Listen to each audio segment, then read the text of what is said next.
Bonsoir à tout le monde. Enfin, merci à tous ceux qui sont là et d'autres qui vont arriver, je crois. Ce soir, en fait, on a décidé de faire un café débat. Donc, comme tous les mois, on fait un café débat spécifique à différents thèmes. Le mois dernier, on a parlé de la santé mentale.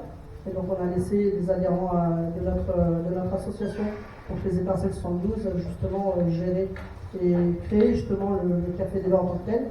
Et là, ce mois-ci, pour la plupart, ils ne se sentaient pas, ils se sentaient pas de le faire. Donc, du coup, nous, on reprend le flambeau avec Sébastien. Donc, il faut savoir que les cafés débats, on les fait depuis 2025. Donc là, on est sur la deuxième année où on les fait. On fait ça une fois par mois. Et en règle générale, c'est le premier mardi de chaque mois qu'on le fait. Et on fait ça ici au Parc. Ah oui, deuxième mardi, pardon, excusez-moi. Merci. En fait, rapidement, pour ceux qui ne connaissent pas, les Étincelles 72, c'est une association qu'on a créée il y a 3 ans, dans le but justement de faire de l'inclusion et de laisser personne sur le carreau. Parce qu'on sait qu'aujourd'hui, il y a de plus en plus d'associations qui existent et chacun milite dans son coin. Par exemple, les personnes déficients visuels vont militer dans leur coin pour les déficients visuels.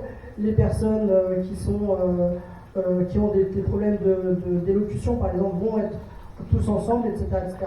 Nous, notre idée, c'est de mélanger la population et tout simplement de faire comme la société civile existe, c'est-à-dire un mix de personnes valides et de personnes invalides, enfin en situation de handicap. Et aujourd'hui, notre objectif avec tous les cafés débats, c'est de permettre à tous et à toutes de venir, déjà de découvrir un lieu qui est formidable, parce que c'est un lieu qui est totalement agencé et totalement accessible. C'est-à-dire qu'on peut même, si on le souhaite, le privatiser pour une association. Donc ça, c'est assez sympa. Et du coup, ça nous permet à nous, comme avec Romain, nous en étant en fauteuil, se dire, voilà, on a de la place pour nous.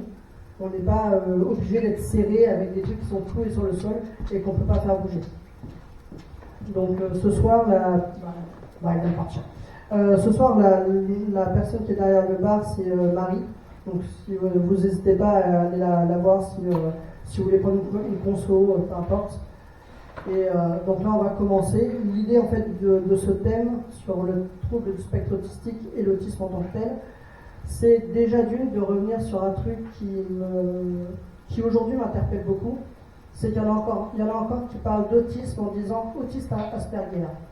Alors qu'en fait l'Asperger normalement il n'est plus utilisable. Il n'est plus utilisé et n'est plus utilisable.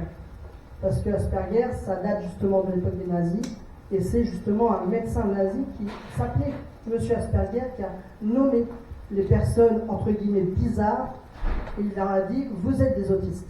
Et c'est lui qui a inventé ce nom. Donc voilà, pour la petite information, donc c'est pour ça qu'aujourd'hui on dit « trouble du spectre autistique ». Vous regarderez sur la table, ou même un peu partout, il y a des infos qu'on a diffusées, qu'on a mis sous plastique, pour que vous puissiez justement voir, il y a différents degrés du spectre autistique. Il y a le non-verbal, il y a la version, on va dire, un peu colère, c'est-à-dire ceux qui, justement, parce qu'ils n'ont pas le verbal et qu'ils ne savent pas dire les choses autrement, ils vont être en mode plutôt speed, un peu réactif, et puis dès qu'il va y avoir un mot ou quelque chose qui ne va pas passer, ils vont essayer de se faire comprendre en tapant sur les tables, ou en tapant par terre, ou même en se roulant par terre pour les enfants, par exemple. À côté de ça, on a aussi, sur différents degrés, on a aussi donc le verbal, mais le verbal qui est peu démonstratif, parce que pas d'émotion, ou du moins on a l'impression qu'il n'y a pas d'émotion. Donc ça fait partie aussi des mythes, des mythes et des réalités que l'on va déconstruire aussi, dans le cadre de ce café débat, parce qu'on sait très bien qu'aujourd'hui, beaucoup de personnes disent « toi tu es autiste », mais en fait ils le disent sans le savoir, ou sans forcément avoir cherché à comprendre ce qu'est la personne réellement. Tout ça parce qu'il y a eu un geste, un truc, quelque chose qui a dit que. Mais des fois, quand on réfléchit un peu plus, juste un peu plus loin, on se rend compte que non, la personne n'est pas autiste, et qu'aujourd'hui, malheureusement, c'est devenu presque une insulte sur certains sujets. Et ça, c'est délicat et c'est un peu compliqué parce que je pense que vous l'entendez aussi bien aussi autour de vous. Il y a des fois des gamins, par exemple, quand ils sont en train de se battre ou quoi, et qu'ils se disent espèce d'autiste, ou même il y en a plein comme ça. Et aujourd'hui, l'idée, c'est justement de repartir avec des connaissances supplémentaires que vous avez peut-être vous également. Donc l'idée, c'est de faire tourner la parole pour justement pouvoir parler de ce qu'est l'autisme et comment est-ce que, à travers la société d'aujourd'hui, on a encore un certain regard. Donc déjà, on va commencer avec une question qui est simple, c'est pour vous, que évoque le mot autisme ?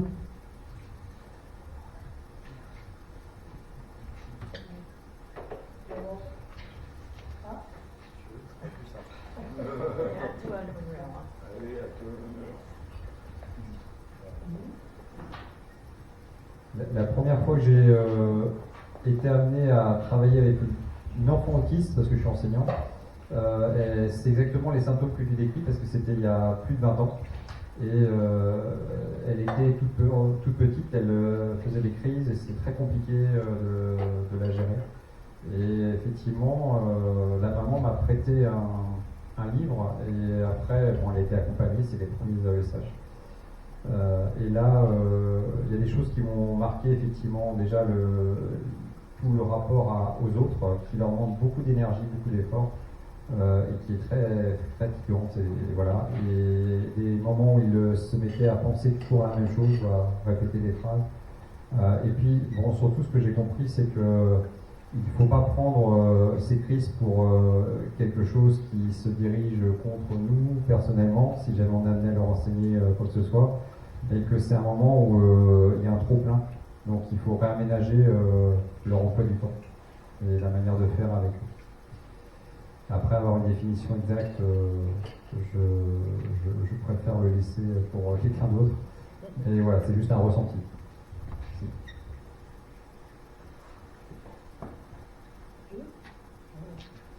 Au fond, il y a des jeux qui sont contirés.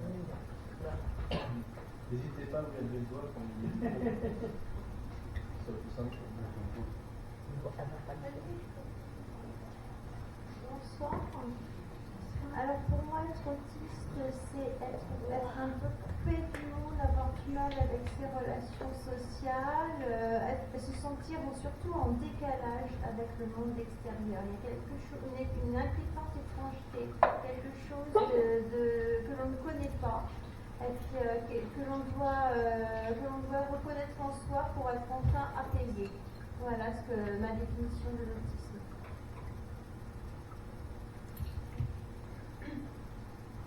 Bonjour, alors moi ça va être plus factuel. Alors l'autisme est avant tout une condition neurologique, comme vous avez parlé plus fort, parce que j'entends pas. Alors l'autisme c'est une condition neurologique. Je vais donner un exemple, en fait c'est comme les droitiers et les gauchers, sauf que ça implique pas les mêmes conséquences. Et donc dans les conséquences que ça implique, il y a tout ce qui est social, donc ça peut concerner la communication ou autre. Et tout ce qui est les comportements restreints et stéréotypés. Et donc dans cette partie-là, il y a aussi une partie sensorialité. Donc dans les comportements restreints et stéréotypés, il y a des intérêts très spécifiques, c'est-à-dire des choses qui ne correspondent pas, que la personne adore, qui ne correspondent pas forcément à son âge, ni à ce qu'on attend, par exemple, selon le sexe, selon sa condition sociale. Donc je parlais aussi de la sensorialité, tout ce qu'on dit hypo ou hyper-sensorialité. Donc en fait, ce n'est pas une maladie, ça ne se guérit pas. C'est génétique, on dirait que c'est épigénétique. Ça peut être héréditaire dans certains cas, comme ça peut ne pas l'être, parce que parfois, selon l'environnement, les gènes se modifient, on appelle ça la variante de Novo. Qu'est-ce que je pourrais rajouter ? Ce qu'il faut retenir en fait, c'est que c'est un spectre. Que la déficience intellectuelle, elle n'y a pas. C'est un autre trouble du neurodéveloppement, parce que l'autisme, c'est un trouble du neurodéveloppement.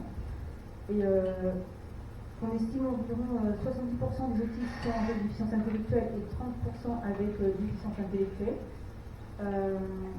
Et on dit que pour chaque personne, en fait, il y a un autisme, parce que l'autisme va aussi dépendre de la personne, de ce qu'elle est, parce qu'il y a beaucoup de choses qu'on est et qui nous certaines choses qui sont génétiques. Et aussi de l'environnement, parce qu'on apprend de l'environnement, on évolue avec l'environnement et notre autisme en fait va évoluer avec.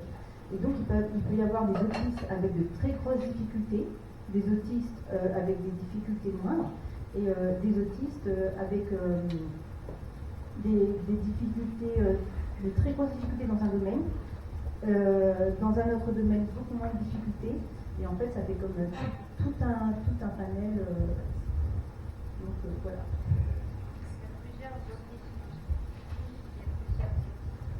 Je peux rebondir sur... Bonjour, je m'appelle Catherine, je suis adhérente d'Éclaircie Autisme.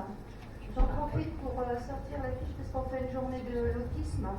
C'est même une journée mondiale. Voilà. Et c'est justement ce jour-là, il y aura l'intervention d'une généticienne du centre hospitalier du Mans. Elle fera une conférence.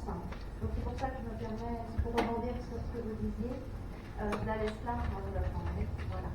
Moi je vis avec une personne autiste et je voulais parler du burn-out. Je voulais parler du burn-out. Quelqu'un qui était apparemment intégré socialement, qui avait un métier très au contact des gens et des jeunes, même en difficulté, parce qu'elle était éducatrice spécialisée. Et c'est aussi l'autisme féminin qui est un peu différent. Et elle a tellement donné, encore plus fort, je ne me rends pas compte avec voilà. Elle a tellement donné au niveau de son travail, elle s'est épuisée. C'est bien qu'il y a quelques années, elle a fait un burn-out. Elle ne savait pas pourquoi, elle ne comprenait pas pourquoi, elle aussi, elle se sentait en décalage, tout le temps, enfin, l'étrangeté des autres, en fait, etc. Elle vous en parlera mieux si elle en a envie tout à l'heure. Et elle a fait un burn-out. C'est terrible. C'est terrible. Et ça pose aussi la question, je vais aller plus loin, vous verrez après si je vais rebondir dessus, mais sur l'emploi des personnes autistes qui ont pour la plupart de grandes capacités, mais du fait de leur fatigabilité, de leur hypersensorialité, et je vous dis certainement autre chose, de leur spécificité, c'est très compliqué et ce n'est pas reconnu. Vous avez entendu? Je passe sur mon livre.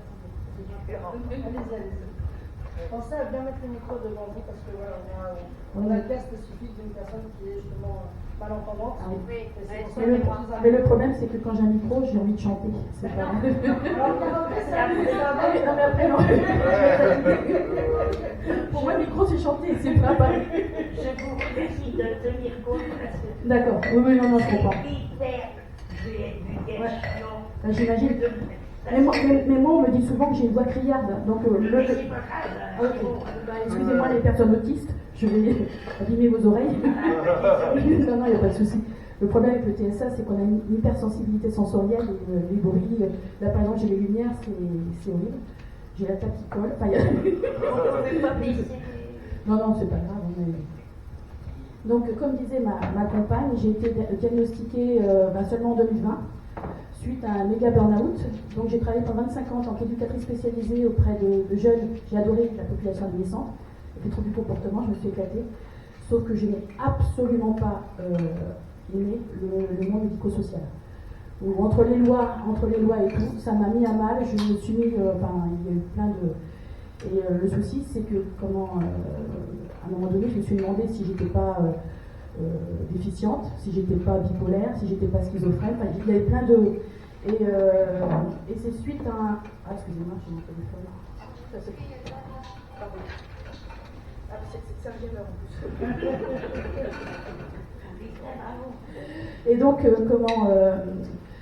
ce qui s'est passé, c'est suite à mon burn-out, donc en 2020, donc j'avais 51 ans, je me suis retrouvée de l'autre côté du miroir, c'est-à-dire je me suis retrouvée, moi qui accompagne des jeunes à Pôle emploi, à l'époque c'était Pôle emploi, maintenant c'est France Travail, ça a été un parcours de combattant et le burn-out, ça s'est encore plus enfoncé. C'est-à-dire que je me suis retrouvée à n'être plus partenaire des conseillers, mais un numéro. Et là, j'ai bugué. Enfin, ça a été assez compliqué. Jusqu'à ce que mon thérapeute me dise, mais vous avez un haut potentiel. Ben, je dis non, j'ai pas un haut potentiel, je suis débile, je n'arrive pas à rebondir, j'ai fait un de compétences, évidemment. Ils disent que j'étais faite pour le social, enfin bref. Et donc, quand j'ai fait des tests de QI et le test de l'ADOS, donc l'ADOS, où à partir de là, il s'est avéré que j'avais un TSA. Donc, ça a été une délivrance pour moi, c'est-à-dire que le côté où j'ai l'impression d'être être différente de tout le monde. J'ai toujours l'impression d'être toujours à côté de... J'étais toujours la spectatrice. Quand je travaillais, etc., j'avais l'impression d'être... Je me dénommais pas éducatrice spécialisée, mais je me nommais éducatrice space. Parce que j'avais toujours l'impression d'être à côté. C'est-à-dire que il fallait suivre les règles, mais j'avais toujours un pied de côté. Et dès que j'ai eu le diagnostic, ça a été la pièce manquante de mon puzzle. Et mon intérêt spécifique, c'est les puzzles. et donc ça a été à partir de là, j'ai commencé à faire des formations sur l'autisme. Et je me suis rendu compte qu'il y avait un énorme souci au niveau des femmes autistes. C'est-à-dire que les garçons sont souvent diagnostiqués très jeunes ou en scolarité, mais les femmes, elles sont très rarement diagnostiquées très jeunes. Elles sont souvent diagnostiquées lorsque leur enfant est diagnostiqué autiste ou alors lors d'un burn-out. Mais le souci, c'est qu'on s'est pas vraiment pris au sérieux par rapport à tout ça. Et donc j'ai lu une phrase dans des témoignages de femmes autistes. Et j'ai dit, c'est tout à fait ça, c'est que l'autisme, pour donner la définition, je rebondis, parce que le problème c'est que j'ai un cerveau en arborescence, donc je reviens à la question principale. Qu'est-ce que c'est que l'autisme? C'est qu'en réalité, je suis un Mac, nous sommes des Macs dans un monde de PC. C'est-à-dire que nous n'avons pas les mêmes connexions, mais l'objectif c'est des fois ça peut bugger, mais des fois les Macs ne bug pas, contrairement au PC. Voilà. J'espère que j'ai été claire. C'est très bien. Parfait. Prends le micro, s'il te plaît. Tout le monde joue le jeu. Voilà. Moi aussi. Sinon, elle peut arrêter de m'embrasser. Alors, excusez-moi, c'était juste pour avoir le sentiment, enfin, votre avis, quand vous dites que vous êtes en décalage, c'est-à-dire, expliquez-nous, pourquoi vous vous sentiez en décalage exactement? Qu'est-ce qui vous faisait ressentir en décalage, s'il vous plaît?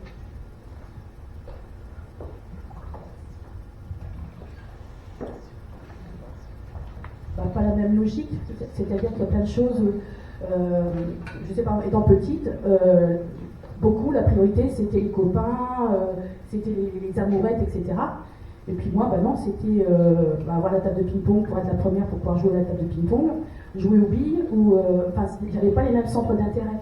Et même les fêtes anniversaires, tout le monde se donnait des petites invitations. Et les seules fois qu'on m'invitait, c'est parce que j'ai des clowns. Parce que je me suis rendu compte en tant qu'autiste, je savais que j'étais autiste, mais qu'on m'appréciait quand je faisais le clown, le pitre. Donc à partir de là, on s'adapte. Et donc le souci au niveau des personnes autistes, c'est qu'on s'adapte énormément au monde du travail, au monde médical. Au niveau du monde médical, j'ai eu que des erreurs médicales. Parce que le souci, c'est qu'on ne sait pas diagnostiquer. Quand on a mal quelque part, on le dit mais avec nos propres mots, notre propre ressenti. Et moi, je me suis retrouvée à aller aux urgences pour une gastro-entérite avec des hydratations, et en réalité, c'était l'oreille interne. Sauf que moi, quand je disais c'est que j'ai la tête qui tourne, j'ai envie de vomir, c'était mon oreille interne. Sauf que j'arrivais pas à dire les choses. Il y a une fois où je suis tombée d'un échafaudage, un petit échafaudage, parce que j'ai pas vu que j'étais arrivée au bout de l'échafaudage.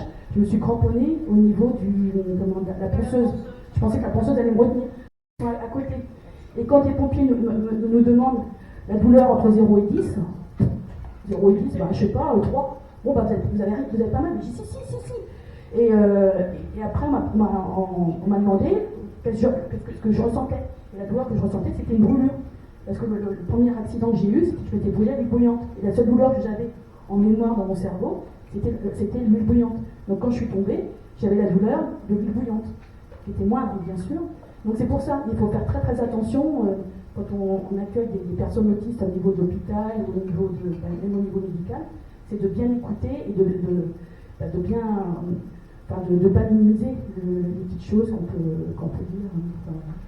J'espère que j'ai bien répondu. C'est d'être toujours à côté, quoi. Non, vous êtes bien dans...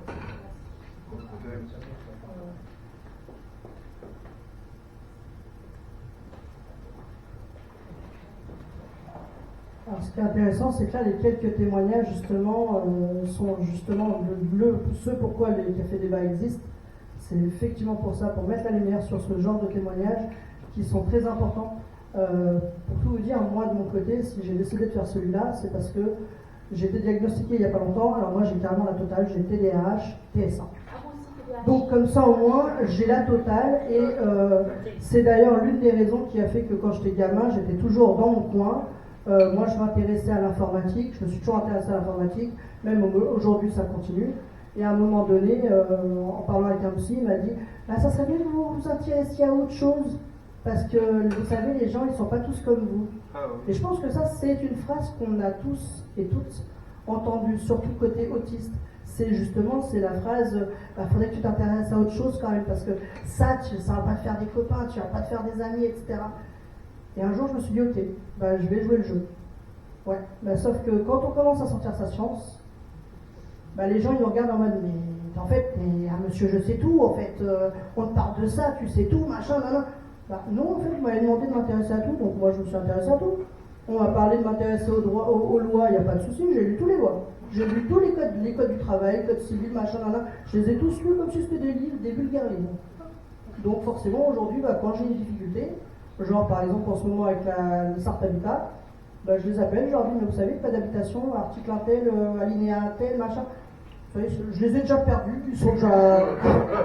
mais voilà, mais ça c'est mon cas à moi. Et c'est vrai que je sais que chez les personnes atteintes justement de TSA, c'est quelque chose qui est très fréquent. Et du coup, milieu professionnel, milieu social, je vois madame là-bas qui fait des signes, mais oui, mais justement, l'idée c'est d'en parler. Et justement, là, on vient à la question qui est la plus intéressante, et je vais laisser mon collègue la poser. Donc, la question la plus intéressante de Damien, c'est avez-vous déjà rencontré une personne autiste et qu'est-ce qui vous a marqué dans cette rencontre? Alors, moi, j'en ai rencontré plusieurs. Il y en a une à côté de moi, elle est un peu spéciale.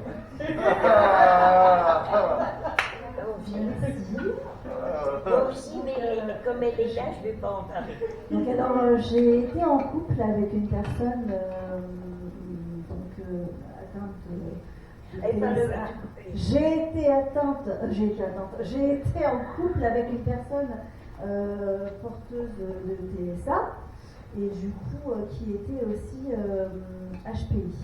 Donc c'est compliqué les relations amicales et les relations amoureuses avec une personne qui est atteinte de troubles autistiques, puisqu'ils n'ont pas la même façon de voir les choses qu'un neurotypique.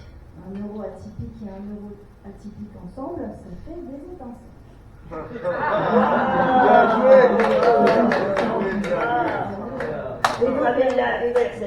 Bravo.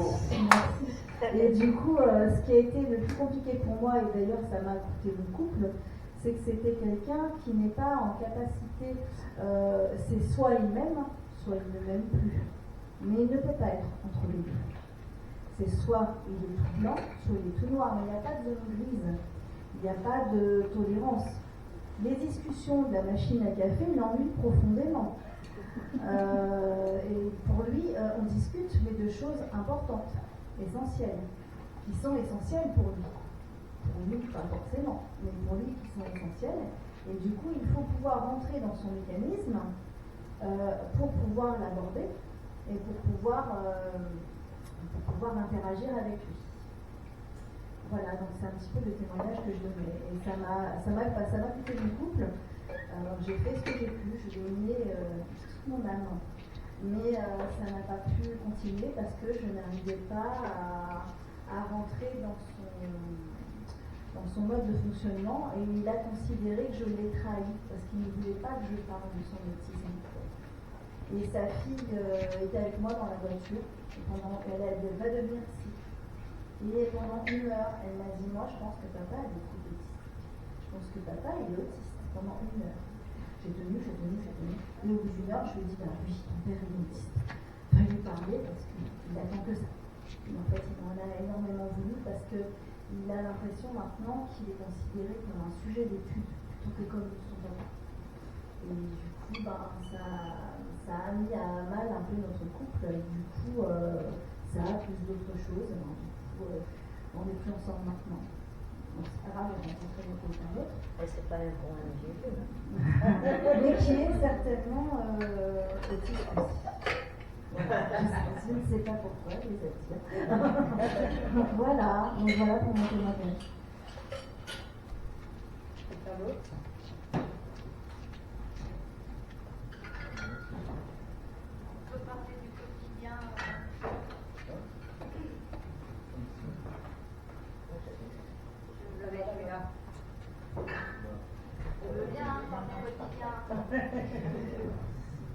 peut parler un petit peu du quotidien en vivant avec une personne autiste.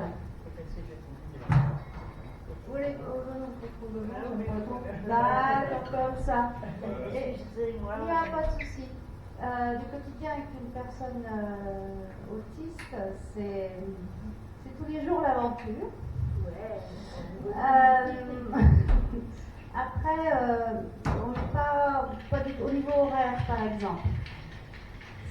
Alors moi j'aime bien manger, j'aime bien faire la cuisine, tout ça. Elle, c'est une perte de temps. Donc elle a souvent fini de manger beaucoup plus tôt que moi. Je serai toute seule dans mon assiette. Voilà. Oui, tu fais la vaisselle. Ouais, au niveau des horaires de sommeil aussi. Quand madame est sur un jeu vidéo, sur son téléphone, le temps n'existe plus. Et j'arrive dans 5 minutes. 10 minutes plus tard, j'arrive. 2 heures plus tard, j'arrive. Oh, c'était déjà 2 heures quand même. Hein. Voilà, c'est des petites choses comme ça. Quand on bricole, par exemple, quand on veut faire quelque chose ensemble, c'est difficile parce qu'en fait, on veut le même résultat, on arrive à se mettre d'accord, mais on n'a pas le même chemin pour y arriver. C'est surtout la même méthode. Donc là, ça fait des étincelles. Voilà, pour reprendre l'expression. Ça peut les organiser. Oui, une personne. Parce que la vision, alors je ne vais pas me tromper, la vision d'une personne autiste, c'est plus par séquence. Tandis que nous, on voit les choses plus loin, de façon plus linéaire, pas forcément plus loin, mais de façon plus linéaire. Voilà. Donc voilà. Akito. N'hésitez pas à prendre la parole. Hein.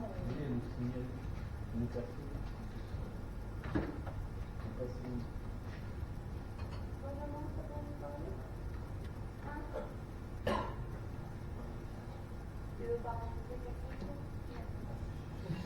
Vous rendez oui, mais pas tout de suite. D'accord.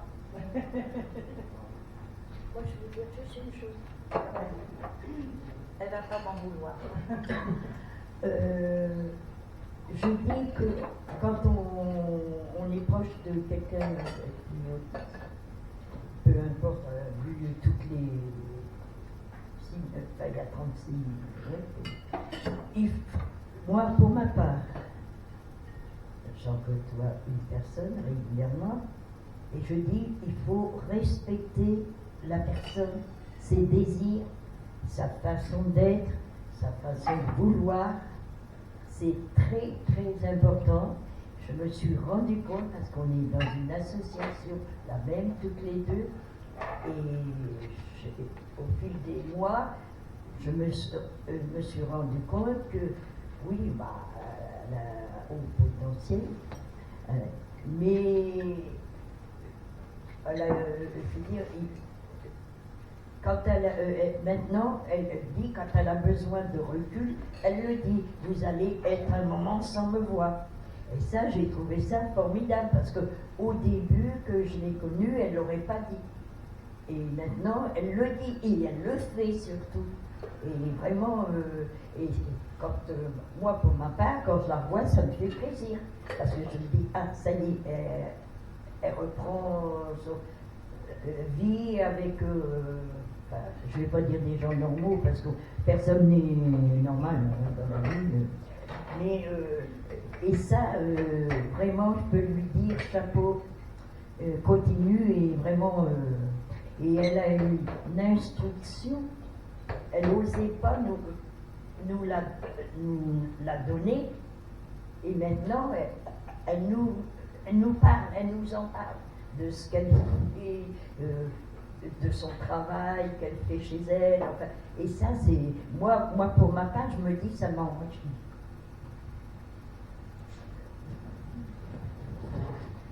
Merci maman. Alors là, en fait, ce qui est intéressant, c'est que tous autour, il y a différentes associations.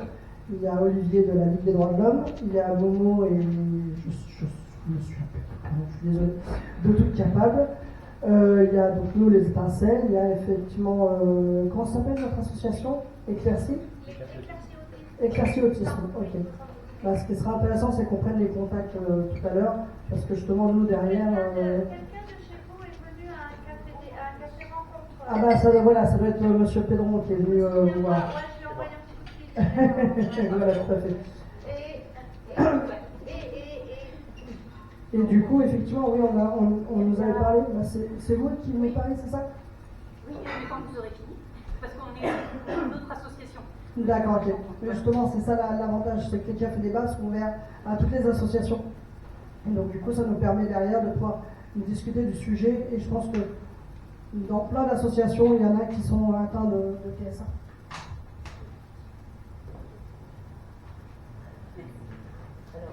Oui, j'en profite du coup pour prendre la parole. Je représente avec ma collègue Marilyn qui est là. Nous, on est animatrice dans un GEM, un groupe d'entraide mutuelle, qui est sur le local juste à côté, place d'Alger, là. Et donc, on accompagne des adultes autistes à mettre en place des activités pour justement faire du lien social, essayer aussi de prendre sa place dans la société. Et voilà, l'idée de l'association, c'est que vraiment, c'est l'association des adhérents. Nous, on est là pour leur faciliter les choses. Et puis, c'est eux qui la font vivre, qui s'impliquent à leur rythme, selon leurs besoins et leurs attentes pour créer quelque chose et surtout du lien, et faire des choses ensemble. Et se faire connaître auprès de la mission locale, Cap emploi. Voilà, on a aussi tout un volet, oui merci Sophie, on a tout un volet insertion professionnelle où effectivement on accompagne aussi à l'insertion professionnelle nos adhérents. Voilà. Donc, du coup, pour moi et Marilyn qui travaillons depuis, alors pour ma part, 3 ans et quelques auprès de personnes autistes, ce que je pourrais dire, c'est que certes, il y a une grande fatigabilité, il y a des rythmes différents, des besoins différents, mais je trouve aussi que c'est un public formidable parce qu'ils ont souvent une capacité d'analyse incroyable. Ce fameux pas de côté dont parlait Sophie tout à l'heure, qui leur permet d'avoir un regard sur le monde et les gens très intéressant, parce que nous, on a souvent un peu la tête dans le guidon, on ne voit pas ça, et souvent, ce qui pourrait leur faciliter la vie, ne serait-ce qu'au niveau des aménagements dans leur vie quotidienne, ça nous aiderait, nous aussi, les neurotypiques. Et je trouve que vous êtes très précieux pour ça. Et puis aussi un besoin de cohérence qui est précieux. C'est-à-dire que il faut que les choses fassent sens pour une personne autiste. Et à partir du moment où ça fait sens, justement, ce sont des personnes qui s'investissent, qui sont soucieuses de bien faire, qui ont des qualités incroyables, voilà. Et même qui s'investissent même trop, hein, d'où des burn-out, mais avec une honnêteté, avec une loyauté que je retrouve nulle part ailleurs.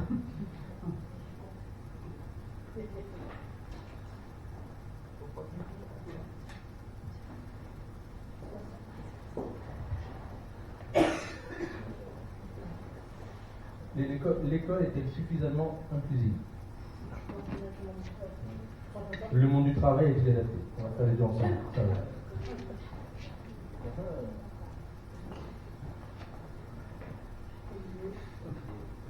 Je le vois, c'est moi aussi. C'est vrai qu'il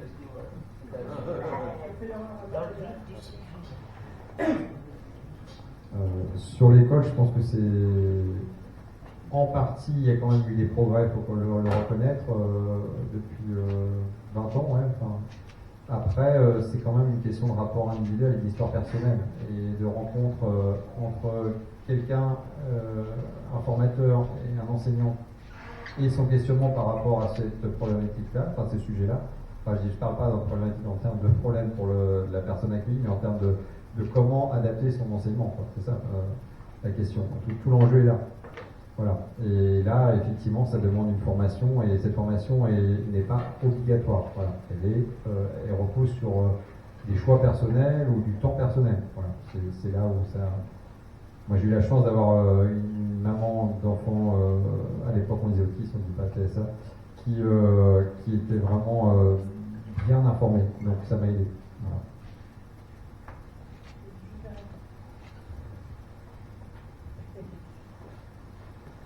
Moi, le Travail, ça a été un peu la quête du Graal, la recherche du travail, ou plutôt la croix et la bannière, parce que j'ai passé de nombreux entretiens à la suite de mon master de droit, mais je suis passée par Cap Emploi et j'ai été victime de discrimination par certains RH et employeurs. Donc j'ai eu une traversée du désert qui a duré au moins 2 ou 3 ans, et après j'ai trouvé vraiment ce qui me convenait. C'est un travail de micro-entreprise à domicile, de correction de livres avant qu'ils soient habilités. Et donc là, je me plais vraiment dans ce milieu et je suis indépendante et j'adapte mes rythmes de travail à ma fatigabilité. Et je trouve que pour les personnes autistes ou qui présentent des difficultés, la micro-entreprise peut être une solution pour travailler en étant à l'aise. Voilà.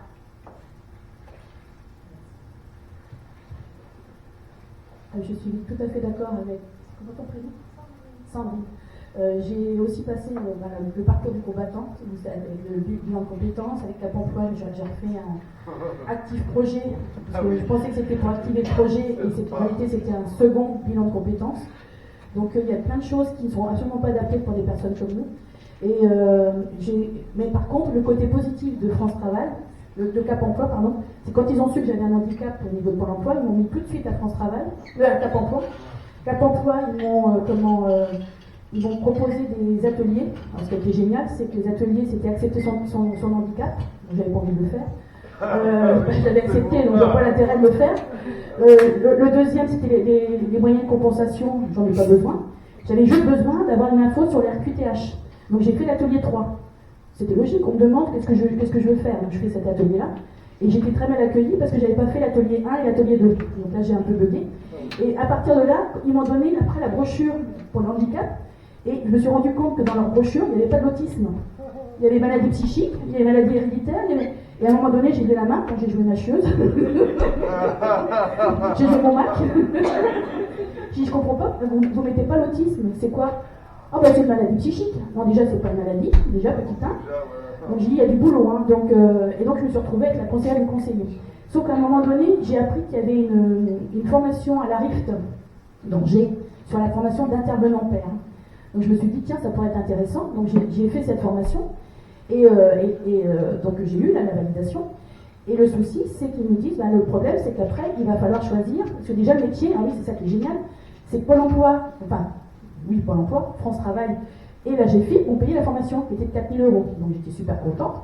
Et ils m'ont dit, on aura besoin de quelqu'un comme vous, avec votre métier d'éduc, votre diplôme d'éduc plus intervenant de père, on aura besoin de quelqu'un comme vous pour être en binôme avec les conseillers. Okay, et arrivé là, ils se sont rendus compte qu'il n'y avait pas de fiche de poste, parce que le numéro de droit n'existait pas encore. C'est-à-dire qu'ils ont créé une école d'intervenants père pour des postes qui n'existent pas encore. Ça, c'est pas mal. Donc là, je suis partie, donc j'ai refait un burn-out, excusez-moi, mais... Donc à un moment donné, je me suis dit, mais j'ai vu mon psychiatre et j'ai dit, mais attendez, est-ce que c'est pas plutôt à la société de prendre des médicaments que moi? C'était un peu folklore. Et à la formation de la RIF, ils m'ont dit, mais est-ce que tu pourrais te mettre à ton compte? Et j'ai dit, je ne veux pas être à mon compte, parce que moi, le problème, c'est que être auto-entrepreneur, c'est l'administration. Et moi, l'administratif, c'est très compliqué. Je peux faire de la paperasse pour les autres, mais pour moi, c'est le bazar, c'est le merdier. Et le souci, c'est que j'ai fait beaucoup de groupes de travail, donc évidemment, je suis une perle, comme tout le monde me dit. Donc je donne mes cartes un peu à tout le monde, mais tout le monde s'en fout en réalité. C'est qu'ils veulent de moi, mais bénévolement, parce que je suis un haut potentiel, et ça peut servir, mais quand il faut payer, voilà. Donc le souci, c'est que heureusement, heureusement, non, c'est pas heureusement, là je suis en invalidité, donc en invalidité 2, donc heureusement que j'ai travaillé 25 ans, et j'ai la possibilité de travailler 17 heures, mais le problème c'est qu'actuellement, je ne peux absolument pas travailler dans le monde du travail actuel, parce qu'il y a tellement de dysfonctionnements. J'ai fait beaucoup de PSMPM, je ne sais pas si vous connaissez. De stages, les stages, les mises en situation. Ah, c'est horrible, Pour les personnes TSA, c'est horrible, parce que ils ont besoin de nous. Et quand on commence à dire ça fonctionne, parce qu'on veut comprendre. Et le souci, c'est que on est le petit grain de sable, et à partir de là, ils ne veulent pas de nous. Quoi.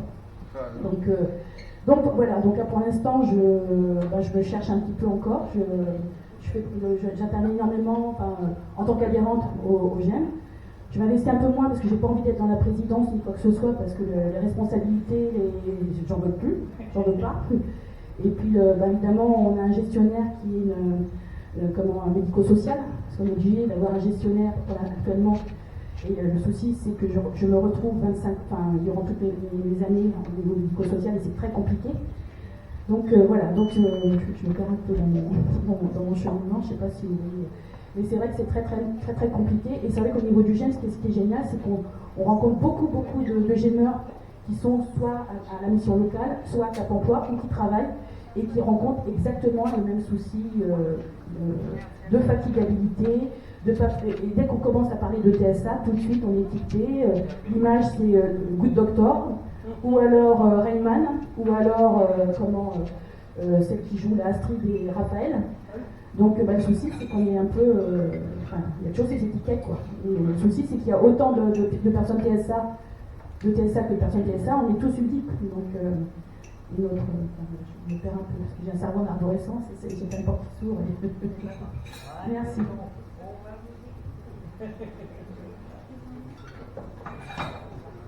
Ça me perd parce que j'ai plein de choses. En fait, le souci, c'est que. Plus haut, ça te va comme ça, là? Là, ça te va? Alors, en fait, il y a les autistes qui sont diagnostiqués très tôt, qui ont de très grosses difficultés. C'est souvent les personnes qui ont une déficience intellectuelle ou de très forts troubles qui sont très visibles. Et même ceux-là, ils ne sont pas forcément adaptés. Et les soucis pour les gens comme la dame, j'ai oublié le nom, Monique, c'est ça? Sophie, oh pardon, Sophie.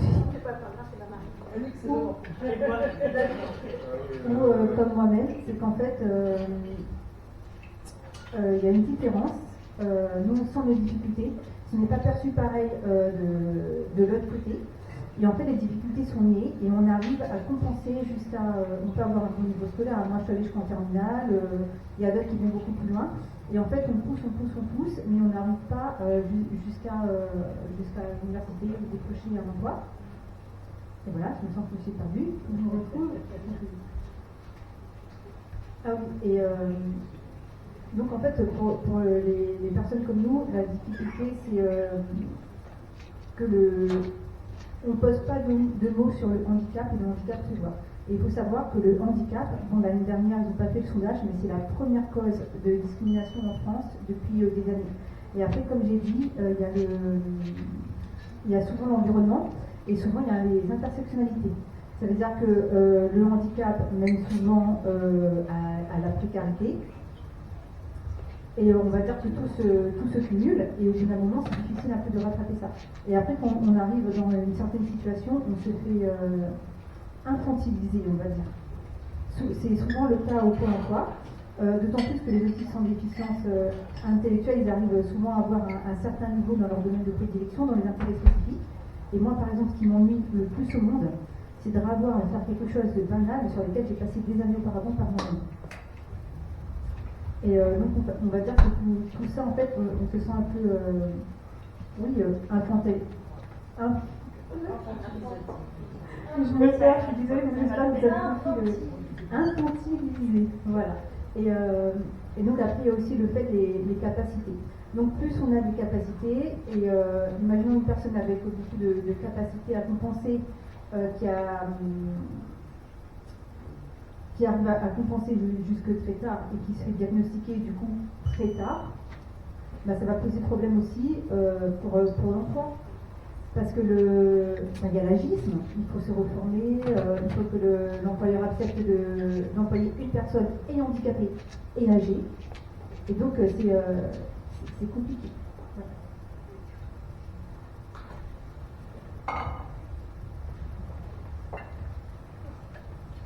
Alors justement, là, on vient de parler de l'environnement. Ce qui est intéressant, c'est que nous, on avait préparé une question là-dessus, c'est l'environnement peut-il être plus handicapant que le trouble lui-même. Donc l'environnement, quand je parle de l'environnement, c'est les magasins, c'est quand vous sortez de chez vous, enfin bref. Je vais vous donner un exemple. Moi, par exemple, dans l'association, on me surnomme Monsieur Boîte. C'est simple, chez moi, vous ne mettez pas un pied sans voir une boîte. tout est rangé dans des boîtes. Et c'est presque limite si j'en suis pas arrivée à tout étiqueter. C'est-à-dire que même mon frigo, c'est pareil. Mon frigo, il y a des boîtes partout. Il y a des boîtes pour mettre les petites tomates cerises, il y a des boîtes pour mettre ceci, des boîtes pour mettre cela, etc., etc. Et quand j'ai pas de boîte, je trouve une autre solution.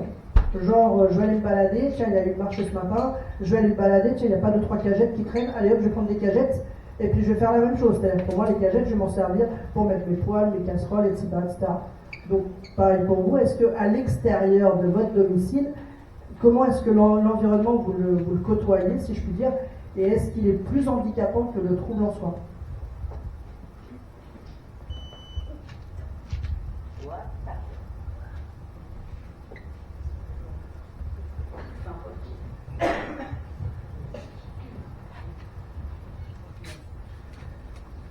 Par exemple, moi à l'extérieur, la seule chose qui me faisait du bien, qui me rassurait, c'était ma voiture.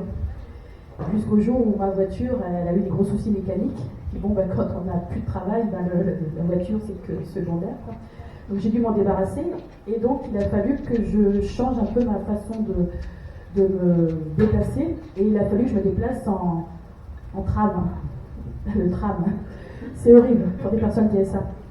La toute première fois que je suis montée dans le tram, je suis arrivée, donc déjà, je rentre, je vois des gens, donc je dis bonjour. Donc déjà, tout le monde me regarde, donc il ne faut pas dire bonjour, ça c'est important. Et après, il y a le ticket, il faut savoir dans quel sens il faut le mettre. Donc on ne sait jamais dans quel sens il faut le mettre. Et maintenant, depuis que j'ai bugué là-dessus, je me trompe toujours de côté. Enfin, et le souci, c'est qu'il faut se dépêcher. Parce que si on ne se dépêche pas, le tram avance, enfin il part, et moi j'ai des problèmes d'équilibre avec mon oreille interne. Et là, en plus de mon handicap, je perds l'équilibre, et donc je rentre dans les gens. Moi, je ne supporte pas être touchée par les gens, sauf que je me colle aux gens quand je me... Donc l'objectif, c'est que quand je suis dans le train, mon objectif, c'est de monter, pas dire bonjour, mettre la carte, et tout de suite trouver une chaise pour m'asseoir. Et c'est pour tout pareil, pour sortir, c'est pareil.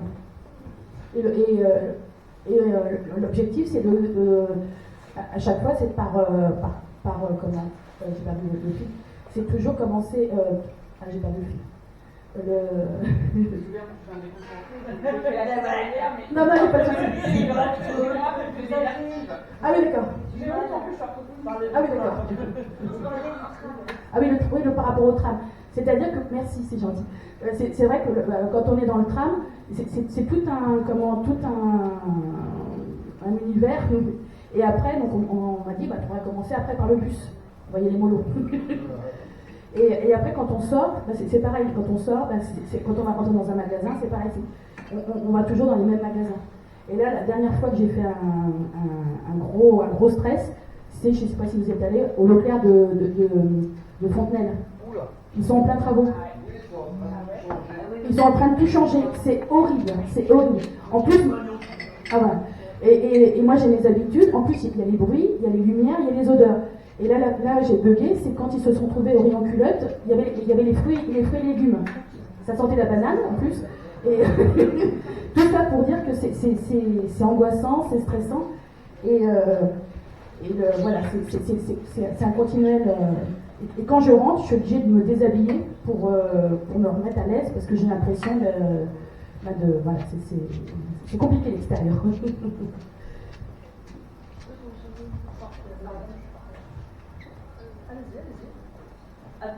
Je voulais poser juste une question à la madame.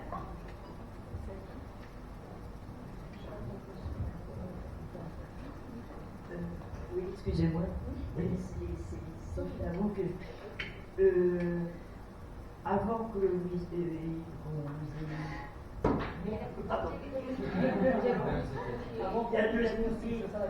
vous avez déjà le même problème ou pas? Je ne prenais pas le tram, donc je n'avais pas de problème. Si, j'ai utilisé le tram pour aller, en tant qu'éduque, j'ai dû apprendre aux enfants et donc il a fallu que je m'adapte. C'est-à-dire que j'ai utilisé, ça ne dit pas, mais j'ai utilisé un autre chanson qui s'appelait... vous étiez maligne quand même. Voilà, il fallait... Donc j'avais toujours un... Et donc on y allait à plusieurs, on rigolait. Et dans les grands magasins? Et les grands magasins, c'est pareil. C'est-à-dire que j'ai... Vous évitiez? J'ai évité, ou alors quand il fallait faire la lecture, j'avais une mission, donc ma mission, j'avais fait le début, et là c'était ma mission, voilà c'est ça. Et quand c'est pour moi, c'est Ben, c'est bizarre parce que moi j'ai ces symptômes-là, alors je dois faire quoi. Non, ça va. Non, mais c'est.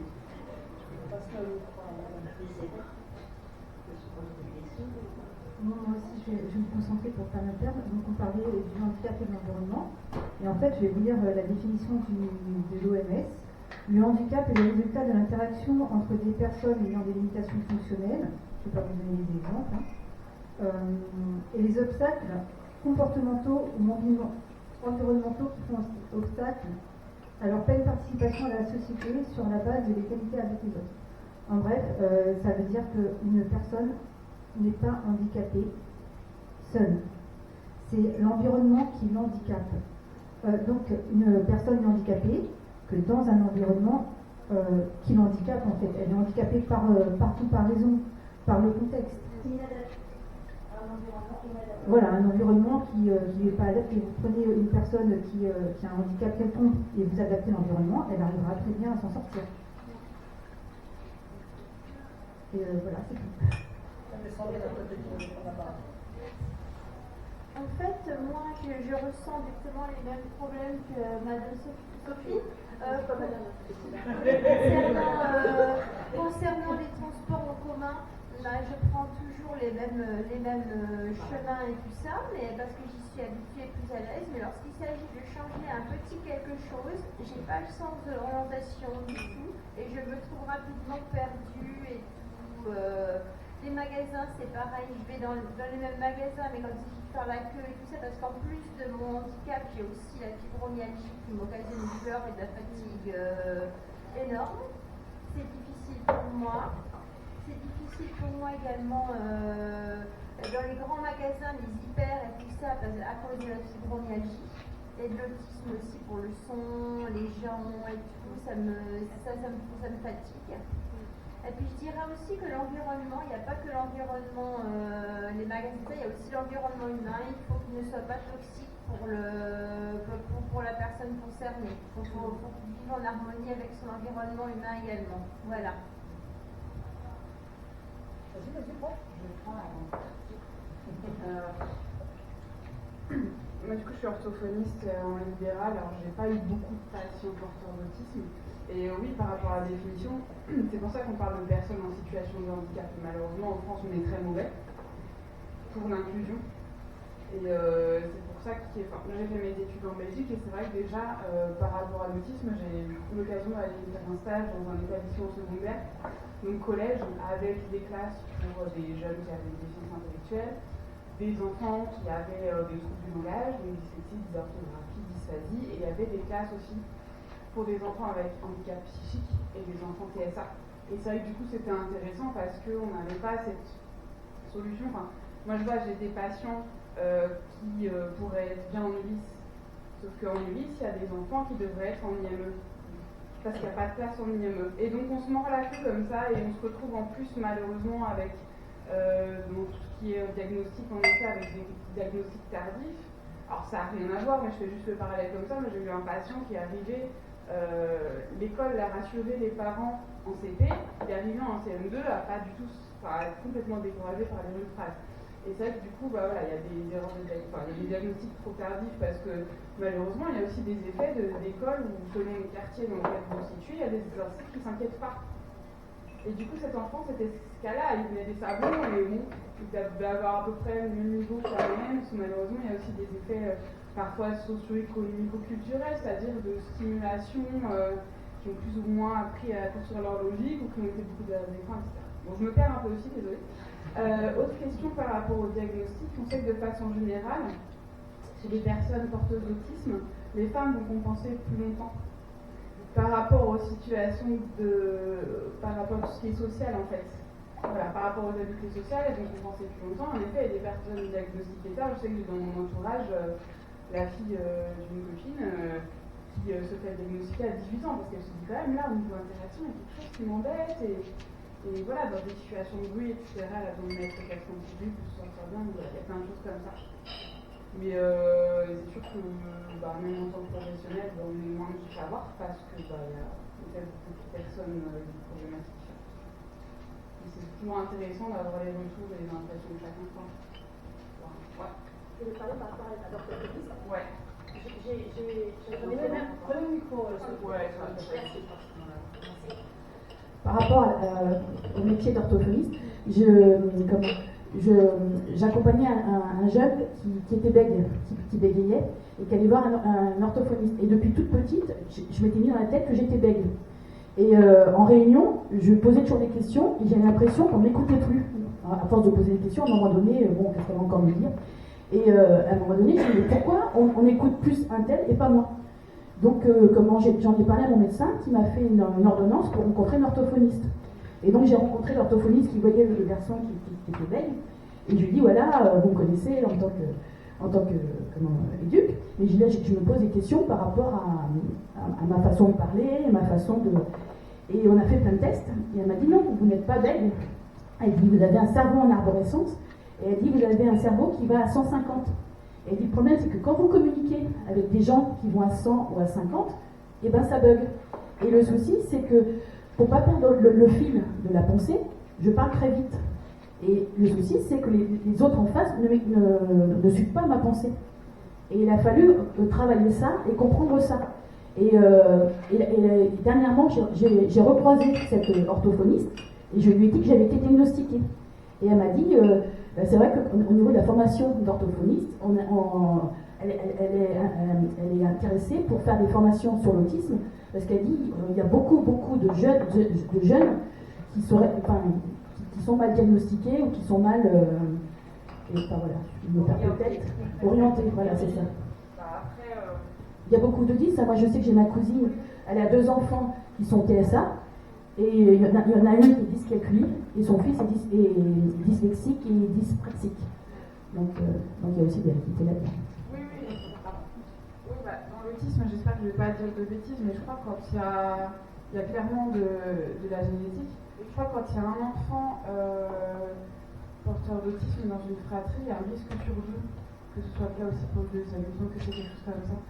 Mais, pardon 25 fois plus de chance. D'accord.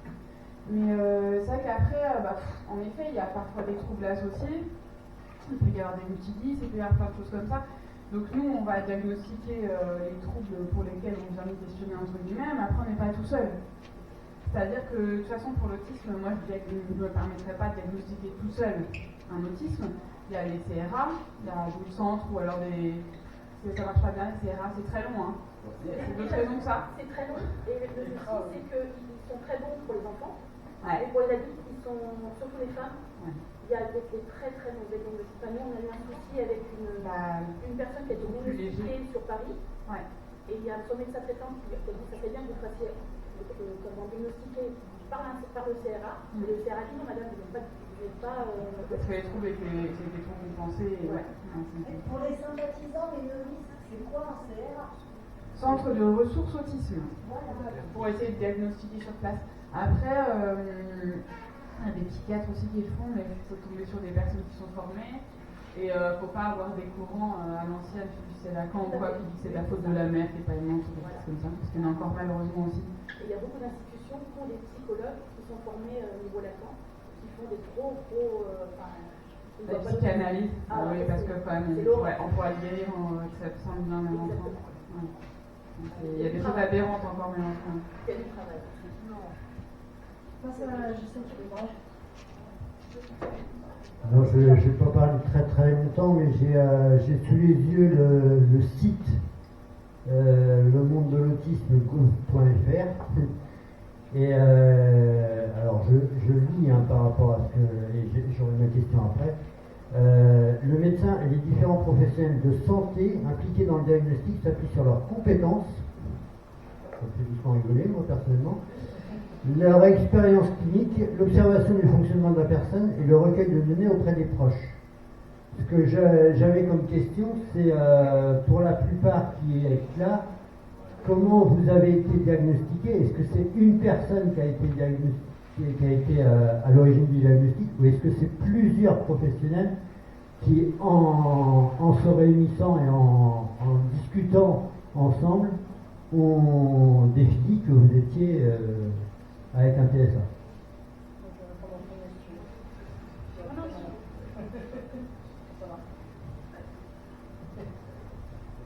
Alors, en fait, le diagnostic peut être plusieurs. Moi, par exemple, pour mon cas, ça a été du pluridisciplinaire.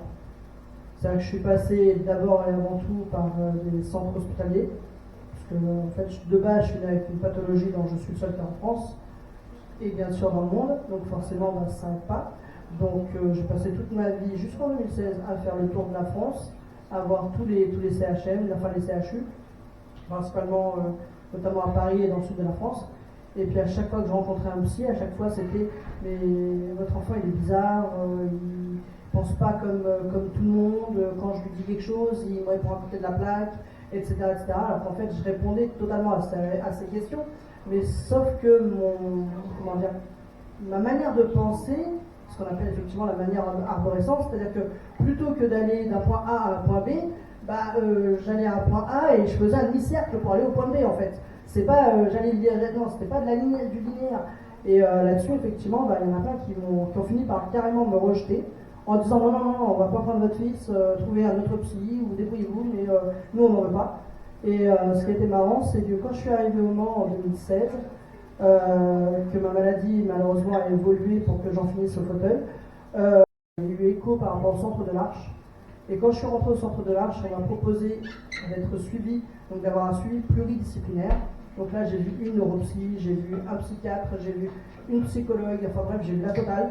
Et clairement, derrière, ça a été effectivement les tests qui ont été faits, que ce soit le ADOS ou le ADIR ou un truc comme ça, qui justement m'ont permis en fait derrière de pouvoir détecter effectivement TSA plus TDAH. Et du coup, je leur ai dit, oui, en fait, ça explique le pourquoi du comment dans le milieu actuel, enfin dans le milieu du travail, je ne me suis jamais senti bien.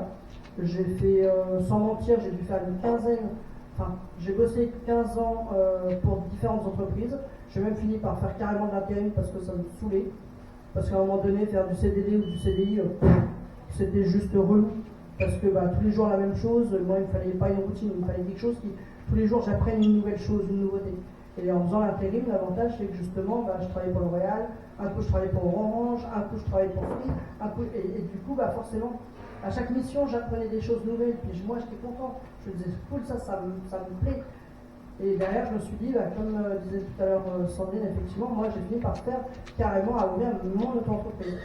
Et donc j'ai ouvert mon auto-entreprise, qui s'appelait à l'époque, c'était pas bien compliqué, Dame Informatique, je m'appelle Damien, donc voilà. Mais en attendant, c'était très intéressant de voir que quand les gens m'appelaient pour me dire voilà, j'ai un problème avec mon PC ou j'ai un souci avec tel logiciel, etc., la personne en fait au téléphone, en quelques minutes, je lui ai expliqué le pourquoi du comment il y avait eu un plantage, qu'est-ce qu'il fallait faire pour rectifier le tir. Et puis surtout, le pire, c'est juste quand les gens comprennent et qu'ils disent merci à la fin. Ça, c'était le genre de truc. Pour moi, c'était juste magique. Parce que auparavant, j'avais jamais eu merci, mais c'était limite en mode c'est normal. Ce que je disais, c'est tout à fait normal. Et je pense qu'aujourd'hui, pour tous ceux qui ont été diagnostiqués, je pense que c'est ça, vous êtes passé sans doute par des cas pluridisciplinaires, non? Madame derrière. Alors, oui et non. Alors, c'est compliqué parce que normalement, c'est pluridisciplinaire, c'est conseillé.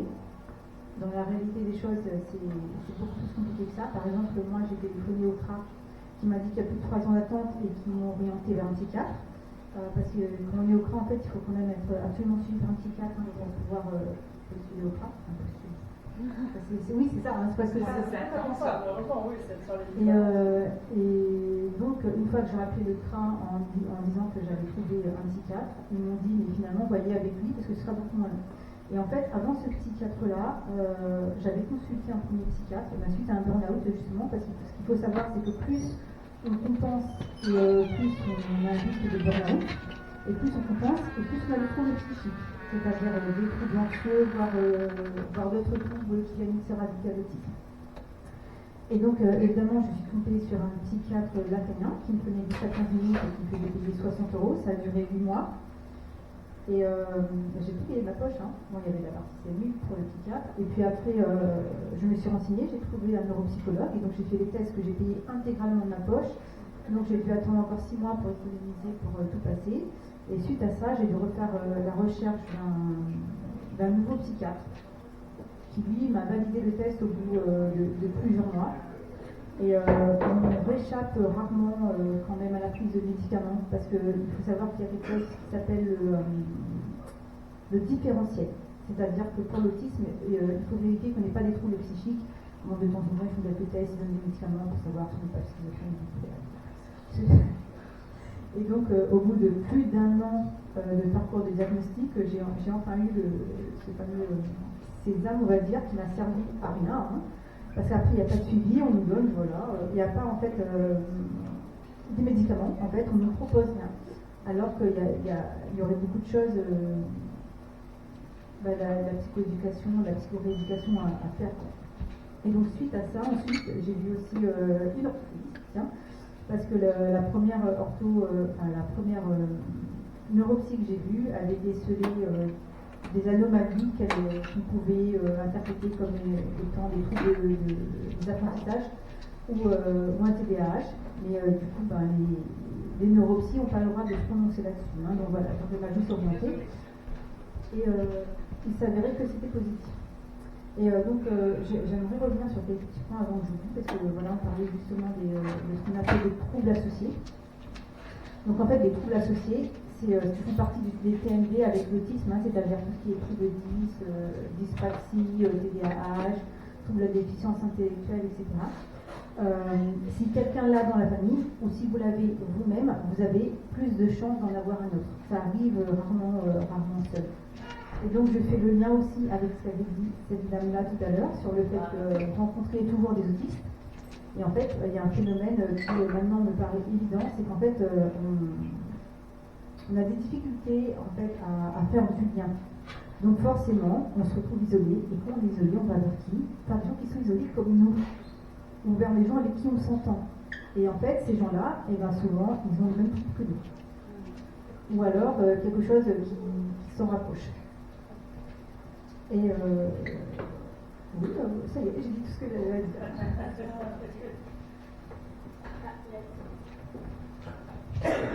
Du coup, je vais rebondir là-dessus parce que oui, nous, dans le groupe d'entraide mutuelle des Colibris Bleus, vous êtes tous les adhérents sont en TSA. Et nous, on se base justement sur le fait que vous ayez des similitudes de parcours pour pouvoir vous sentir plus fort, le fait d'être en groupe, en fait, justement, d'avoir de rencontrer des gens qui vous comprennent, qui savent ce que vous avez vécu et qui ont un peu le même fonctionnement que vous, ça permet aussi de se sentir moins isolé et plus fort. Qu'est-ce qu'il faut savoir au niveau du gène? Au niveau du gène, il n'y a pas d'obligation de diagnostic. Par exemple, il y en a beaucoup, enfin, il y en a une grande partie qui n'ont pas encore le diagnostic, mais qui se posent des questions sur le TSA parce qu'ils ont quelqu'un de leur famille qui a un TSA ou parce qu'elles se retrouvent dans ce... C'est pour ça qu'au niveau du gène, on fait un contrat visiteur de 3 mois pour pouvoir voir si y a une concordance, enfin, si on voilà. Et à partir de là, on se donne des conseils. C'est-à-dire que comment on remplit le dossier LDPH, par exemple. Quel médecin, le souci c'est que notre médecin psychiatre, enfin moi j'avais mon médecin psychiatre que j'ai dit ah bah tiens c'est la bonne solution et tout, sauf que aux états des courses il y a eu 10 gémeurs qui sont allés et là il a dit j'en veux plus, je veux plus les colibris.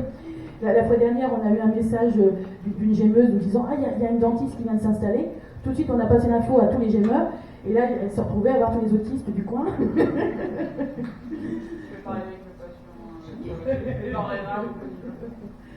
Parce que c'est vrai qu'au niveau de... on apprend à se connaître et puis on se découvre et on se rend compte qu'au niveau de la fibromyalgie, par exemple, il y a énormément de jeunes femmes qui ont ce trouble-là et se retrouvent à donner des pistes pour pouvoir se faire, par exemple, la cryogénie, etc.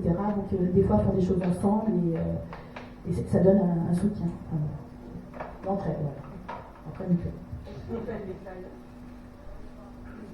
Ça fait 3 ans qu'on est dessus et le problème avec le TSA c'est qu'on n'est jamais content de ce qu'on fait et au départ c'était que de l'écriture et on a dit non il faut simplifier donc on a fait du fact et c'était trop simplifié donc là il faut qu'on le refasse mais promis on est en train de le faire je pense que d'ici 5 ans on l'aura.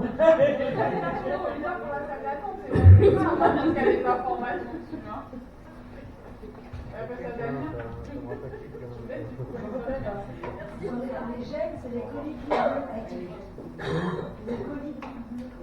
Colibri bleu. Vous avez un site internet? On a commencé.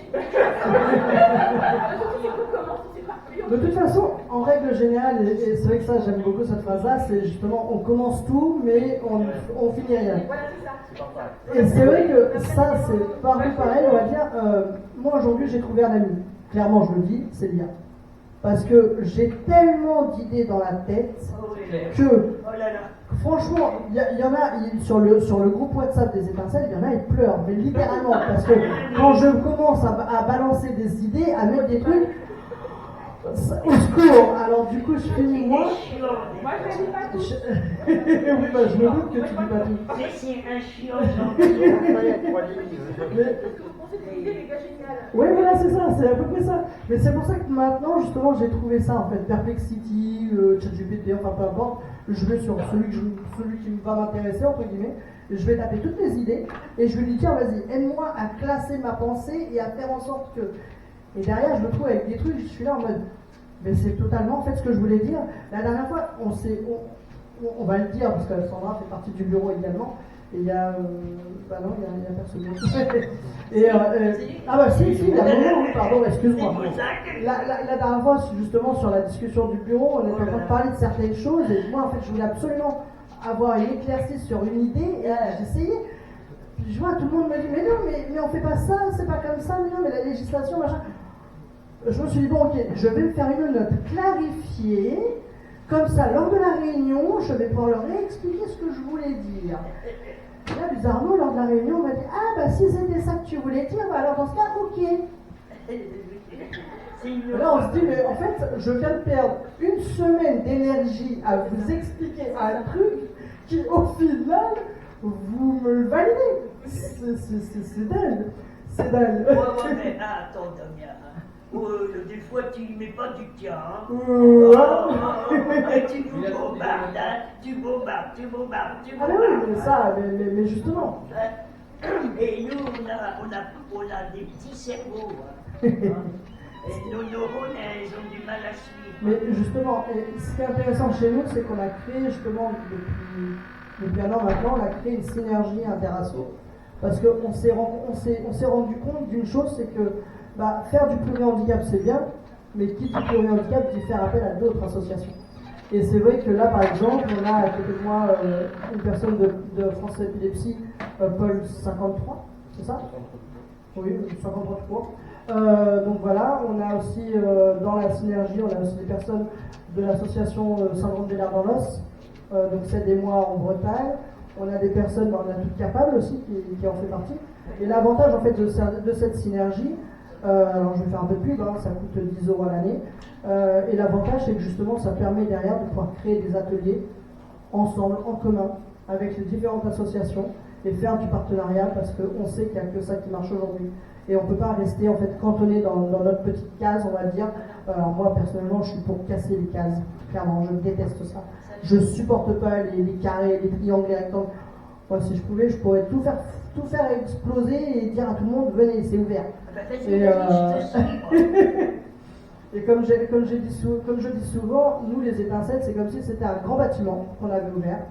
Et puis on dit à tout le monde, venez, prenez un logement, prenez un local, allez-y, et puis amusez-vous, et venez, on se fait des réunions régulièrement, et on parle de tel ou tel sujet, puis on essaye de les mettre en avant, et de faire travailler le pouvoir public, j'ai envie de dire, parce que mine de rien, on sait très bien qu'ils travaillent avec nos impôts, donc s'ils travaillent avec nos impôts, ça serait bien qu'ils nous écoutent. Et je pense qu'à un moment donné, plus nous serons nombreux à militer sur des sujets comme ça, je pense que plus derrière ça pourra avancer. Et là par exemple on a mis une question, mais c'est vrai que j'ai vu il n'y a pas longtemps que ça commençait à se faire dans les magasins. C'est par exemple, tu l'as dit, vous en avez parlé tout à l'heure Sophie, c'est le bruit et la stimulation sensorielle sont-ils un problème pour vous? Et ça je pense qu'il y en a qui vont répondre. Dans les grandes surfaces, certaines grandes surfaces, alors oui, il y a une plage horaire. C'est ça, dans certaines. Et où il n'y a plus de musique. C'est ça, la lumière est baissée. La lumière est tamisée, voilà, c'est ça. C'est flippant parce que moi je l'ai fait une fois et on n'a pas l'habitude. Donc là on se dit il va se passer quelque chose. Ah bah maintenant vous allez dire. Ah bah là, il va falloir que tu viennes nous voir plus souvent pour qu'on te modèle un petit peu là, parce que t'es dans la contradiction aussi. Oui, c'est la contradiction, mais c'est vrai que moi j'ai déjà eu affaire à. Je me demande si c'est pas Auchan ou Carrefour qui a fait. Ou Leclerc qui avait fait ça. Et j'ai perdu les repères. J'ai perdu totalement mes repères parce qu'il n'y avait plus de lumière. C'était super agréable, hein. Il n'y avait pas de bruit. Et je me suis dit, oh là là, ça va être la fermeture. Enfin, Bah non, mais c'est. Le souci, c'est qu'on est ritualisé. Et quand on a l'habitude de quelque chose, dès qu'on change. Est-ce que vous êtes. C'est une question, c'est pas un reproche. Est-ce que vous n'êtes pas toujours dans la contradiction? À tout le temps. Vous m'intéressez, j'adore les gens qui sont. Parce que ça donne de. On va être trois. Mais des fois, ça peut être fatigant. N'est-ce pas, Catherine? Oui, mais la photo, ça. Une fois par mois.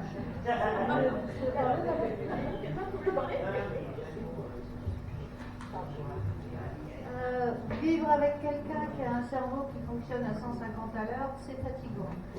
Quand le matin c'est blanc, le soir c'est noir, et je sais pas, le midi rouge, c'est fatigant. J'ai ma petite fille, moi. Elle sort de sa chambre, elle est à l'autre bout du. Mamie, mamie! Et en 2 jours, elle doit m'appeler 10 fois mamie. Et bien, je vous dis, maintenant, vu mon petit âge, et bien, quand elle part, et bien, je passe salle de bain et je me mets sous la couette. C'est incroyable, incroyable. Oui, parce que j'ai perdu le fils de. On faisait les courses à Auchan. À Auchan, c'est pas Auchan. Maintenant.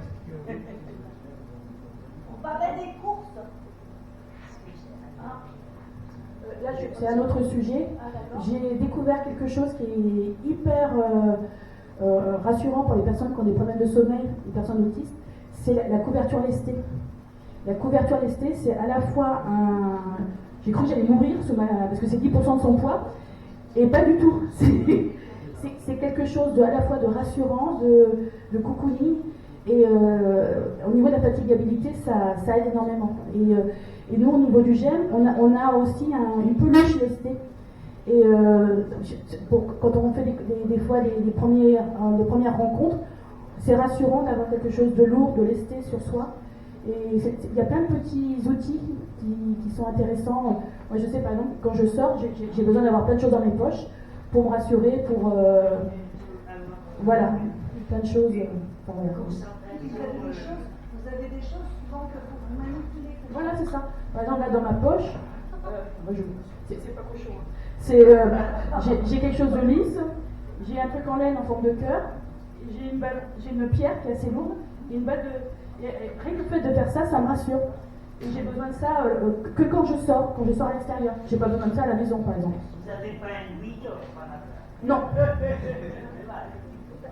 Il paraît aussi que souvent les gens réagissent avec un peu comme des sortes de doudous, d'objets qui rassurent. Tout à fait comme ça. Par exemple, le six-pack, c'est même chose comme ça. Ça me rassure. Mais par contre, quand je rentre à la maison, je suis obligée de les poser. J'ai pas besoin de ça. C'est votre arme de tout à fait. Et quand j'étais éducatrice, il y avait un garçon qui avait plein de bracelets. Et il avait besoin de sortir son bracelet du moment. Le bracelet de la joie, le bracelet de la colère, le bracelet... Et ça lui donnait une sorte de force. Voilà. Donc chacun a son gris-gris, son... C'est pas un gris-gris, hein. Voilà. Non, c'est pas un gris-gris. Pardon. Et c'est comme...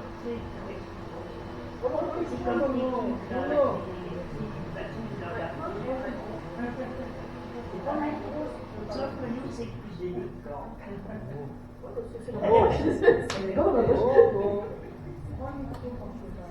Excusez-moi. On a peut-être assez d'ordre. Oui. Merci. J'irai vous voir Très bien. De m'oublier un peu. Que pourrait-on améliorer dans les lieux publics? Qu'est-ce qu'on Que pourrait faire pourrait-on améliorer dans les lieux publics par rapport à l'autisme? Les TSA,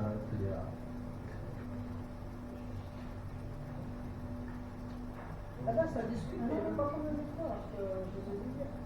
Discuter déjà sur. On a rencontré. Si tu as des choses à dire. Ça m'arrange, pour moi. On a rencontré comment elle s'appelle, la dame qui est venue, Madame Échevin, qui est venue, voilà, c'est ça, qui est venue aussi avec son emploi civique, je ne me rappelle que de son prénom, je sais pas tous les prénoms, il était super gentil. Et ils nous ont posé des questions par rapport à la ville et tout, et on a dit qu'il y avait par exemple les lumières. Il y a certaines lumières au sol qui nous éblouissent, les escaliers de la rue de la République qui sont en diagonale. Là. Le nombre de fois que j'ai, en plus moi avec ma vision, et quand j'avais ma voiture, Jadis, je me suis même demandé si j'étais pas surveillée par la mairie, parce que je sais pas si vous vous souvenez, là, au Jacobin, au parking Jacobin, les parkings sont blancs, le sol est blanc, le mur est blanc, les poteaux sont blancs. Et il y a une fois, j'ai eu l'impression ça m'a fait une impression bizarre, jusqu'à ce que ma voiture fait et qu'à frotter un cône. Et suite à ça, maintenant, ils ont mis des petites peintures rouges, enfin, pour bien repérer. Il y a ce problème-là au niveau dans l'espace. On a un problème de l'espace-temps. Il y a plein de choses qui... puis le bruit, le tram, enfin tous les bruits, les odeurs. Quand il y a les casques, mais c'est sûr que le souci c'est que c'est voyant. Et puis les pigeons aussi. Les pigeons, quand on les voit arriver, on ne sait jamais dans quel sens ils vont arriver. Et on est focalisé sur le pigeon et on ne voit pas la marche, par exemple. C'est pas... Non, c'est vrai. Oui. Non, c'est pas d'accord. Je veux pas tuer les pigeons, hein, c'est pas ça que je veux dire. Hein. Les panneaux aussi, oui. Ah oui, j'en ai parlé à Mme Caramanli la journée d'autisme. Je ne sais pas si vous vous souvenez, si vous repérez rue Pied-Sec pour aller à Cap-Emploi, la MDPH, etc.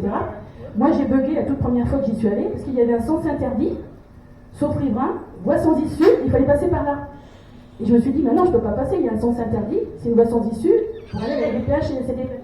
Et là, depuis que j'ai dit ça à Mme Caramanli, il y avait la dame de la mairie et l'autre députée, Mme Le Boucher, ils ont retiré le sens interdit, parce que c'est complètement aberrant. Pour aller à la MDPH, il faut qu'on y aille, quoi. Il ne faut pas mettre ni voie sans issue, ni sens interdit. Enfin, des petits trucs comme ça, quoi. Et on s'est amusé, non. On a fait une activité, donc il y avait Dominique, il y avait un petit groupe. On a pris des photos de tout ce qu'on trouvait un peu absurde. Et il y a plein de choses. Et le souci, c'est qu'on va bugger là-dessus et il n'y a pas de sens. Pardon. Parlons d'absurdité. Est-ce que tu as remarqué que le feu du tram devient vert en même temps que le feu pour piétons? Ah oui. Et du coup, ce qu'il y a, c'est que moi j'ai un casque et dans la rue je n'ai pas de musique. C'est un casque banal, mais c'est pour masquer le bruit des voitures. Le souci, c'est que quand, par exemple, il y a beaucoup de bruit, je n'arrive plus à distinguer le tram d'une voiture, etc. Et en fait, un souci qui m'arrive souvent, quand il y a le tram, c'est que le feu du tram devient vert en même temps que le passage piéton. Donc quand je regarde le passage piéton, je vois que c'est vert, je passe, et là, le tram me... Et tout le monde qui me klaxonne en pensant que j'ai ma musique. Alors que j'ai pas de musique, hein, mais simplement que j'arrive plus à distinguer d'où vient le son et quel est le son.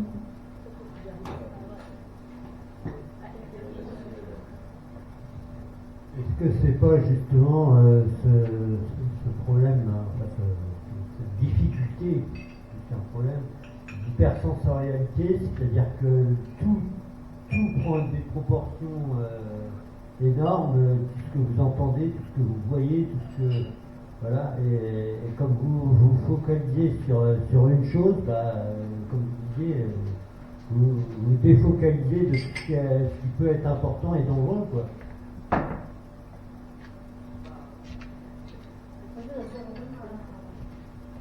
En fait, c'est ce qu'on appelle l'inhibition latente.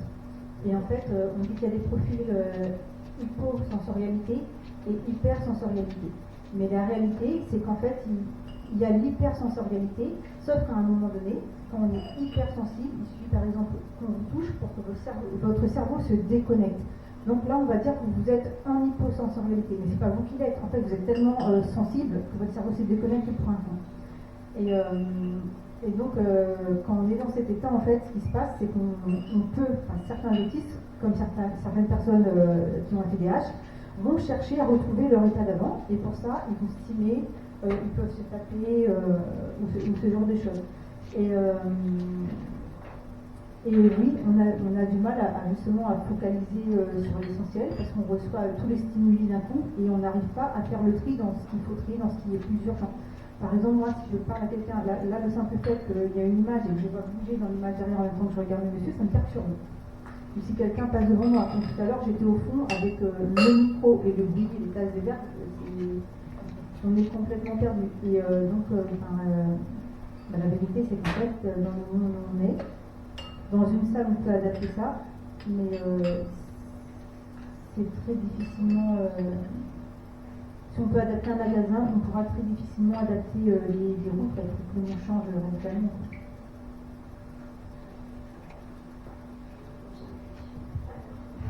Moi, je pensais à quelque chose en même temps qu'on discute tous ensemble. Là, on parle beaucoup de l'autisme, on parle beaucoup de l'autisme verbal. Il y a quand même aussi, il existe des autistes non verbales. Et notamment pour ces gens-là, qui ne maîtrisent peut-être pas le langage des signes, on a rencontré un couple lorsque nous avons été avec Damien à l'hôpital, où la personne se sert du macaque. Et donc en fait, c'est-à-dire qu'elle a mis en place, pour pouvoir parler avec sa petite fille qui a une maladie orpheline, un système pour pouvoir communiquer avec elle. Donc vous avez une image, par exemple, elle apprend à sa fille à communiquer avec elle. Par exemple, la petite fille veut attraper les papillons. Donc vous avez l'image d'une petite fille qui court après les papillons. Et en dessous, vous avez la place pour une phrase, qui ne va pas être une phrase avec des mots, puisqu'elle ne maîtrise pas le langage. Et elle ne maîtrise pas non plus la parole. Donc elle va pouvoir communiquer avec ses parents avec des pictogrammes choisis, un peu comme des hiéroglyphes. Et en fait, vous avez l'image de la petite fille, il y a un filet et qui va attraper les papillons. Et donc il y a tout un système comme ça pour la vie quotidienne. Et vous avez aussi tout un système pour quand elle mange. Donc elle pose son assiette sur un truc où elle peut mettre tous les pictogrammes. Donc, par exemple, s'il y a des frites, la maman, il y a le pictogramme frites à côté, et la petite fille peut dire si elle veut des frites ou pas. Vous avez aussi un système de journalisme. Vous savez, un tableau journalier, je pense que vous connaissez ça en tant qu'éducateur. Donc là, mais avec toujours des pictogrammes. Je me lève, je me brosse les dents, je fais ma toilette, je m'habille, mais avec les pictogrammes. Et après, elle peut dire ce qu'elle fait.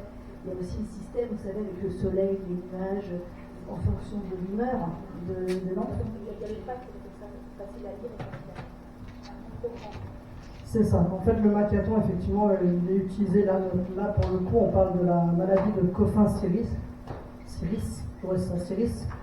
qui est effectivement une maladie rare, mais effectivement, dans le langage non verbal, quand on est face à des personnes atteintes d'autisme non verbal, il y a, je crois, sur Internet, je ne sais plus comment ça s'appelle, je crois que c'est le monde de Jade, ou un truc comme ça, où justement c'est une maman qui essaye avec sa fille, justement, qui est atteinte de ça, de la faire parler, ou du moins de lui faire comprendre certaines choses.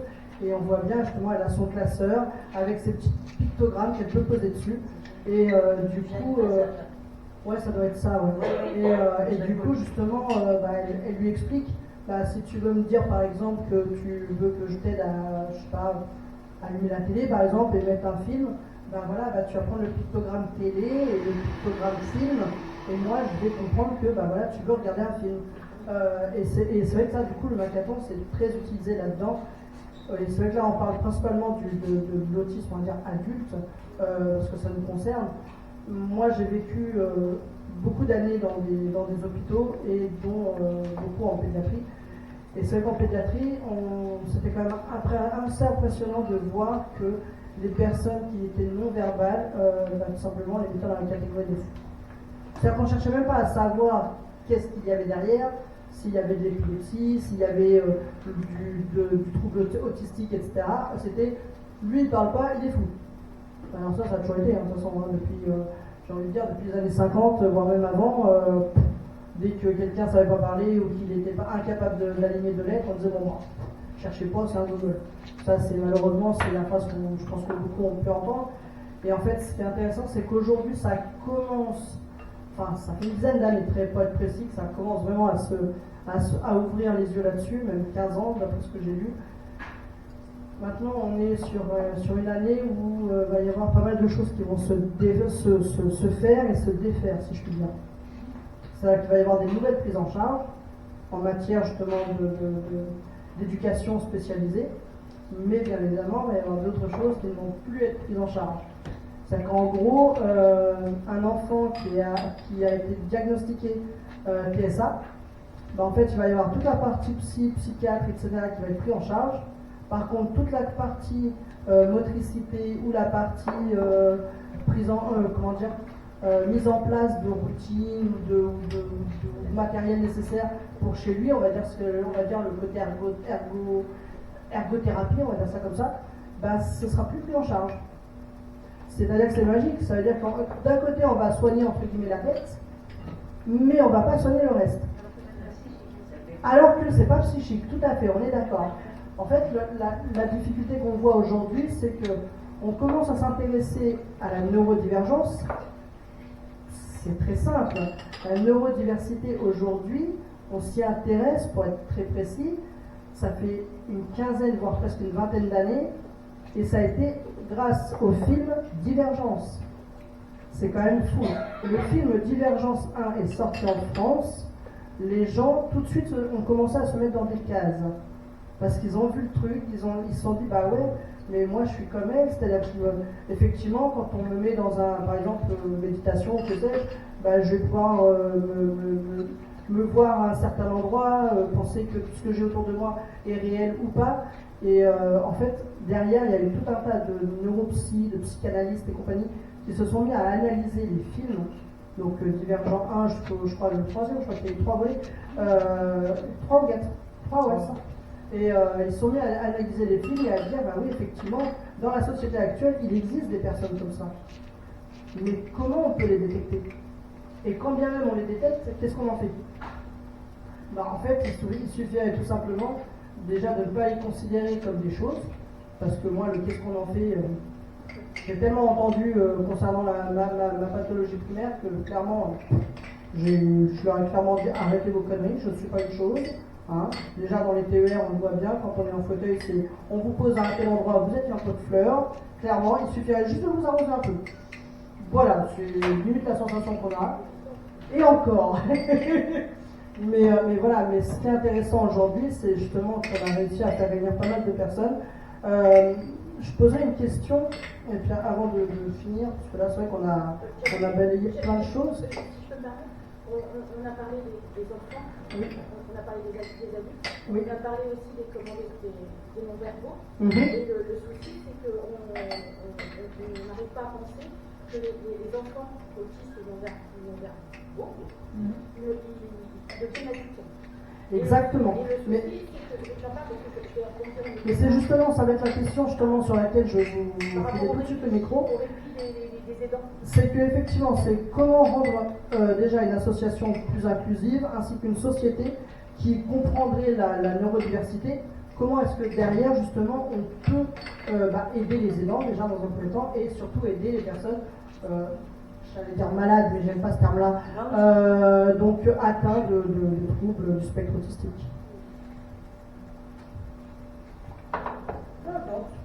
Vous ne verrez pas.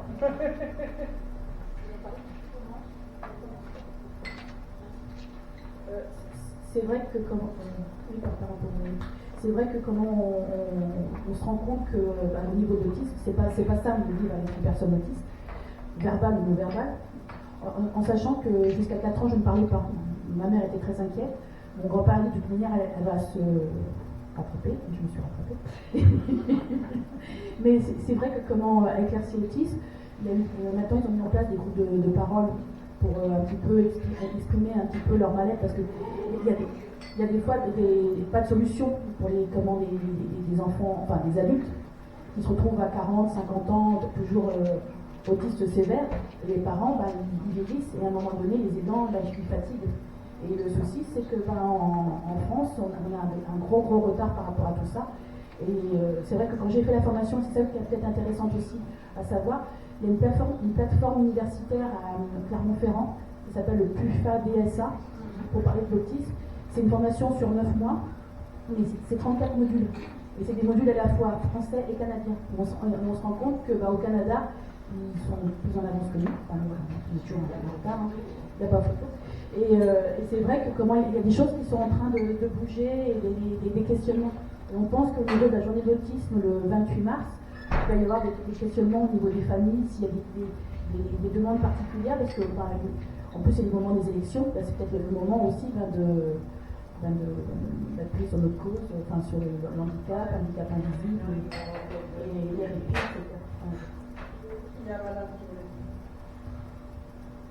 Alors pour rester centré, on parlait de comment faire pour un monde inclusif, c'est ça.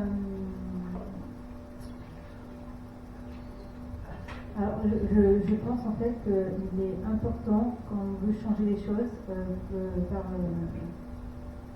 d'utiliser un vocabulaire adapté pour se représenter, parce que quand on parle de quelque chose en négatif, forcément on le représente comme quelque chose de mal.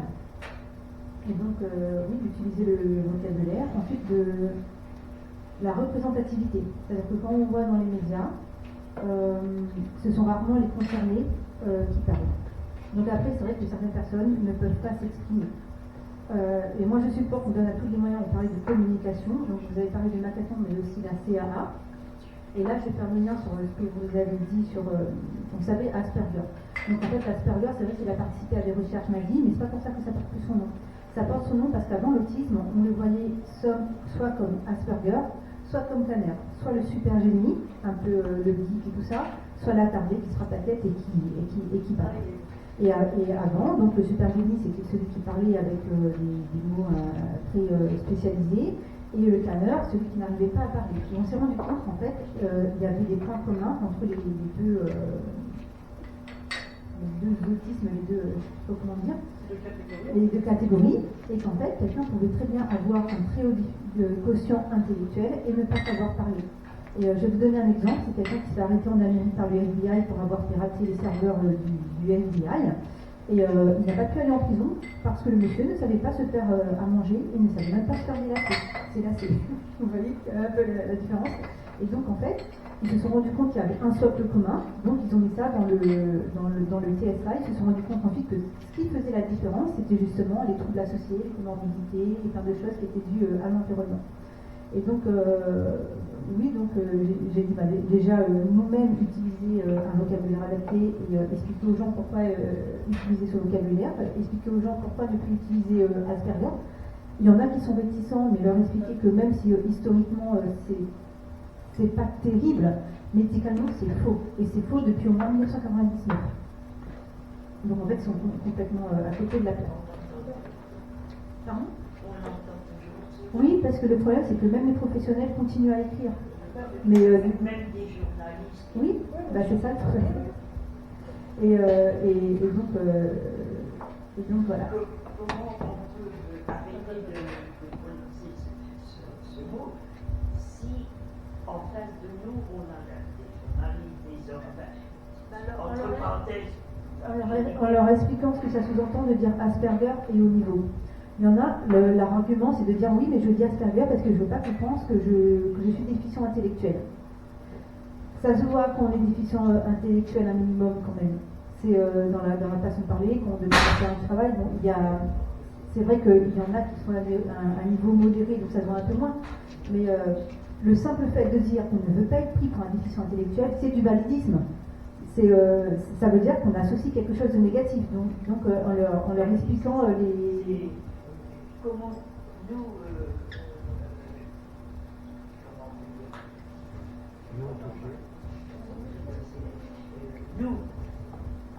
en dehors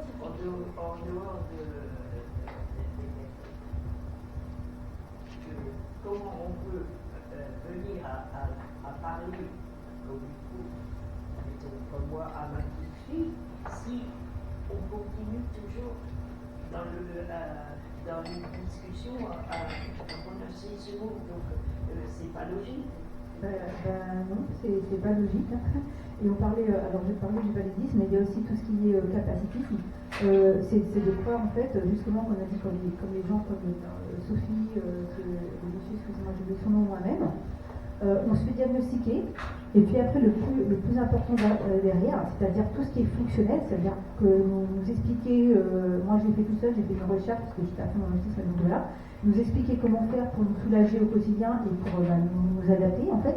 On ne le fait pas parce qu'on estime sur la base, parce qu'on arrive à s'exprimer correctement, qu'on arrive à marcher ou autre chose, qu'on est capable de faire l'effort pour arriver à le faire de nous-mêmes, sachant que justement on peut avoir des troubles psychiques et tout qui se développent à cause de ça. Et là, ce qu'on appelle aussi le Superman, l'exemple de handicapé, c'est quand on dit, par exemple, prenons le nageur là, qui avait plus de bras, qui avait plus de jambes, lui il y est arrivé, c'est toi qui arrives aussi. Donc on prend en compte des conditions dans lesquelles on avait, c'est comme si en fait. Ah, vous le connaissez? Je l'ai pris par hasard, hein, c'est pas une attaque personnelle.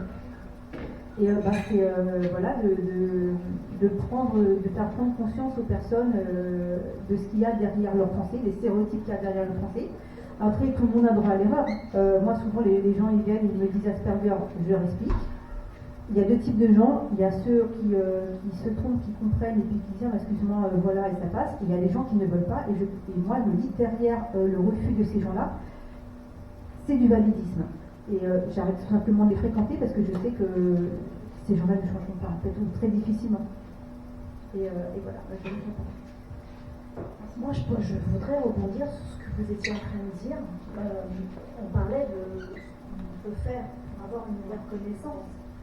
Une meilleure connaissance des personnes et qu'est-ce qu'on pourrait faire pour changer les choses. Par exemple, quand une personne atteinte d'autisme fait un shutdown, c'est quoi? C'est une crise. Et la personne va entrer en crise.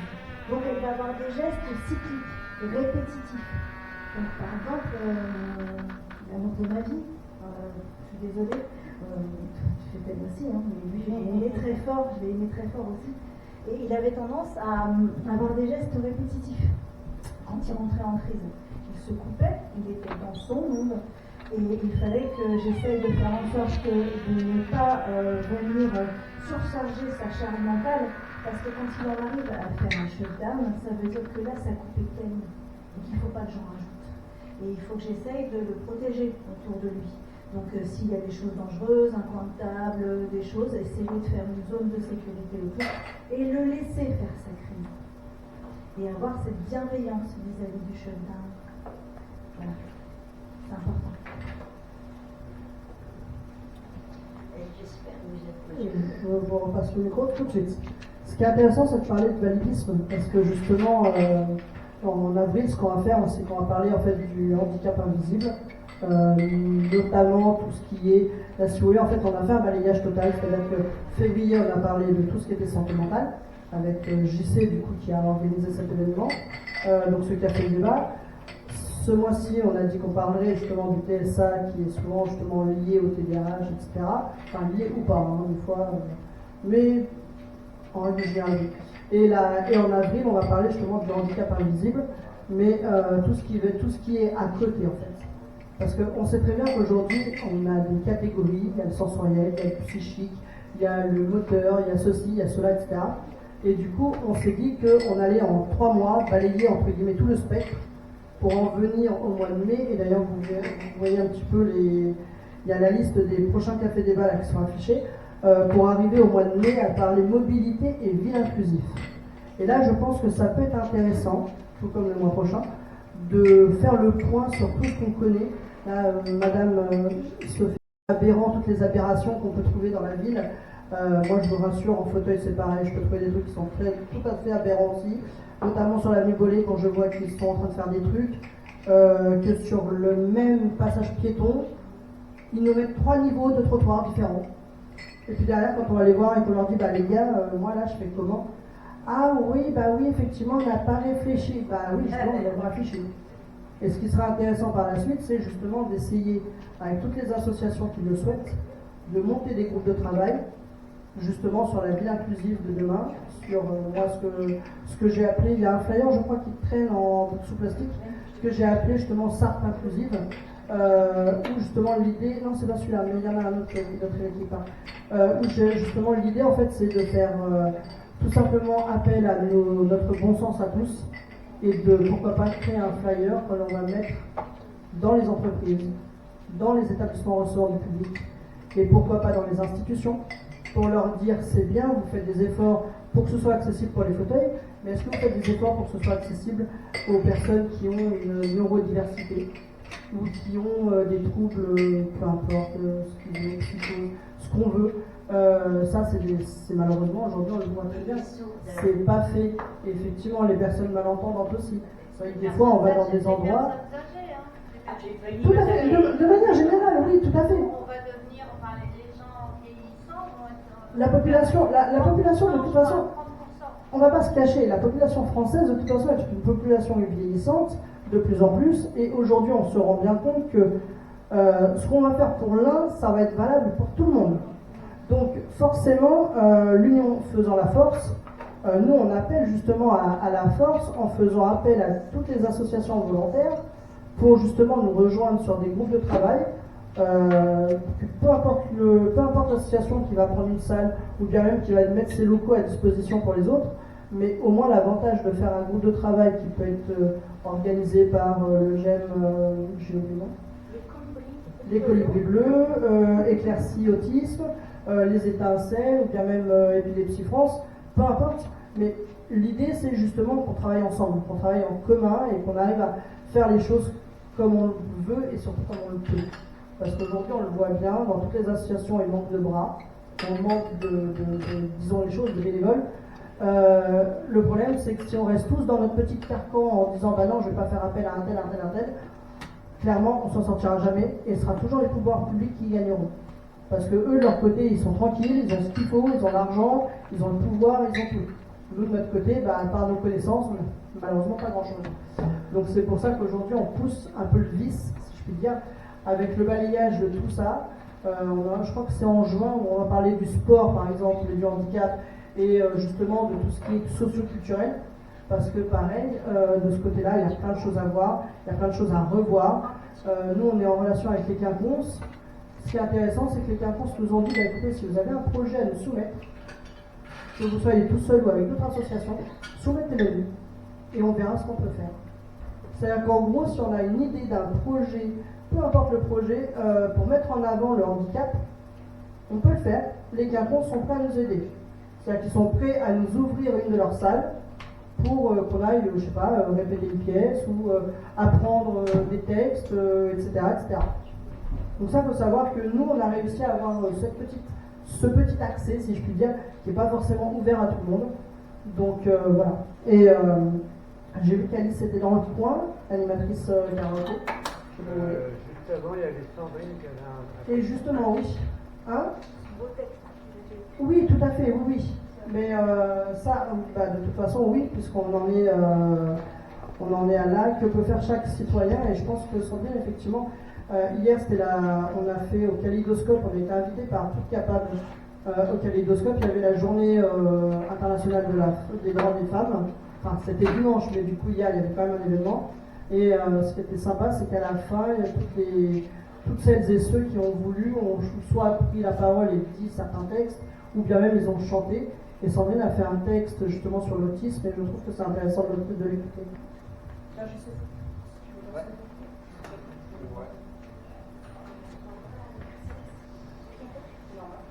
Alors le texte s'intitule L'autisme, c'est inconnu. Dans ta petite bulle bleutée, sans bon la sécurité, seul ici tu t'y trouves bien, car loin des moqueries de ces chiens. Rire est leur seule arme, faut aller au-delà des larmes. Marcher fièrement, les affronter courageusement, ne plus te cacher. Autiste, tu es, t'en fais pas, un jour oui, tu l'accepteras. Oui, tu en feras ta force, elle est différente, tu es pleine de ressources.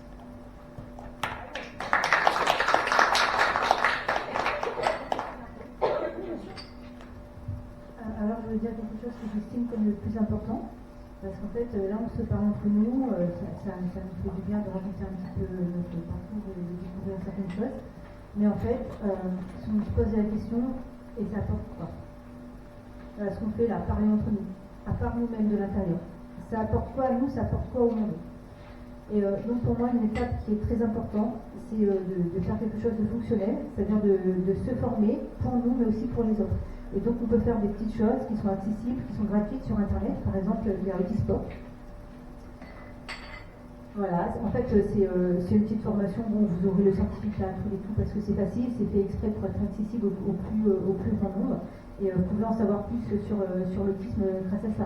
Il y a aussi Canal Autisme qui est un bon outil, par exemple si on a des enfants. Pour la MDPH, c'est un petit peu dépassé, il y a 2-3 petits points à revoir, mais par exemple ça parle de comment faire avec quelqu'un qui est en crise, ça parle des aménagements à l'école, ça parle des dossiers MDPH.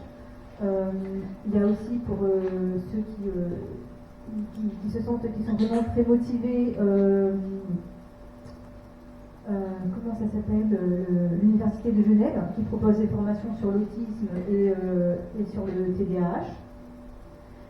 Et après, il y a des personnes à suivre. Parce qu'il y a un domaine, là on ne parle pas aussi, mais c'est de la sécurité des personnes autistes, il y en a beaucoup. Alors les autistes, ceux qui ont une déficience intellectuelle, tout du moins, ils ont un niveau de vie qui est moins que ceux qui n'en ont pas.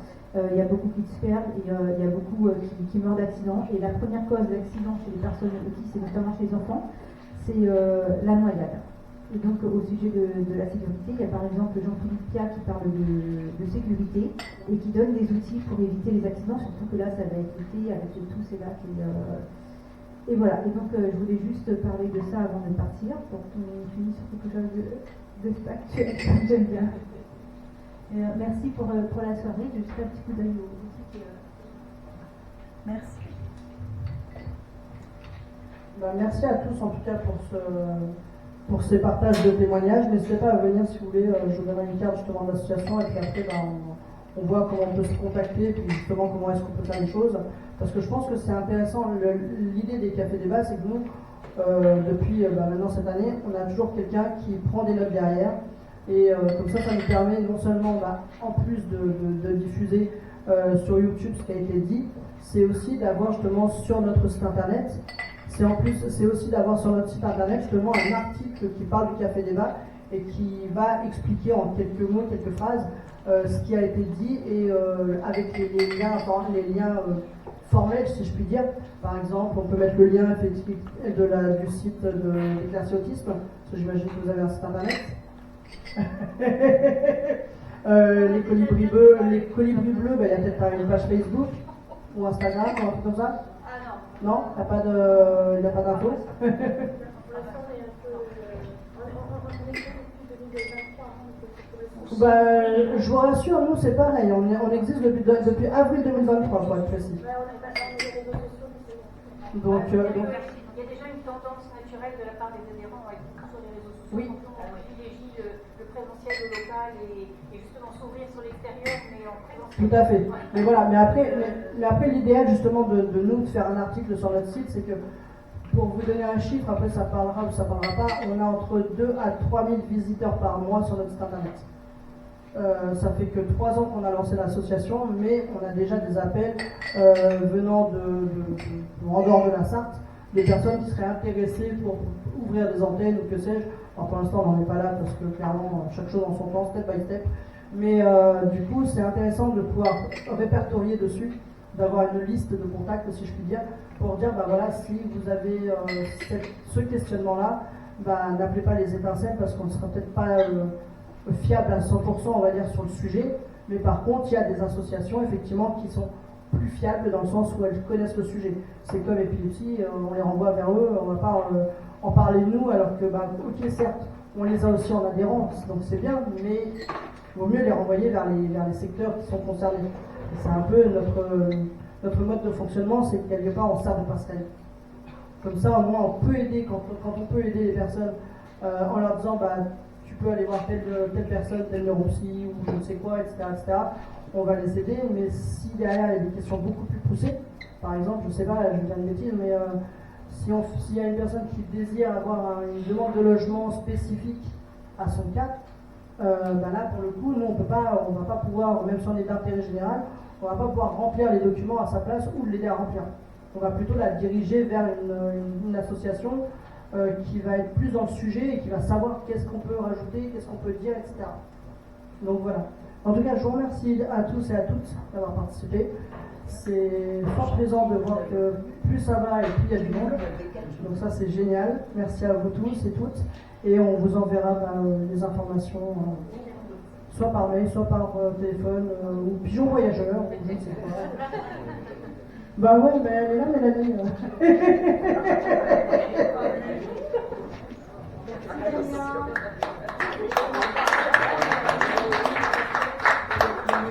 Merci.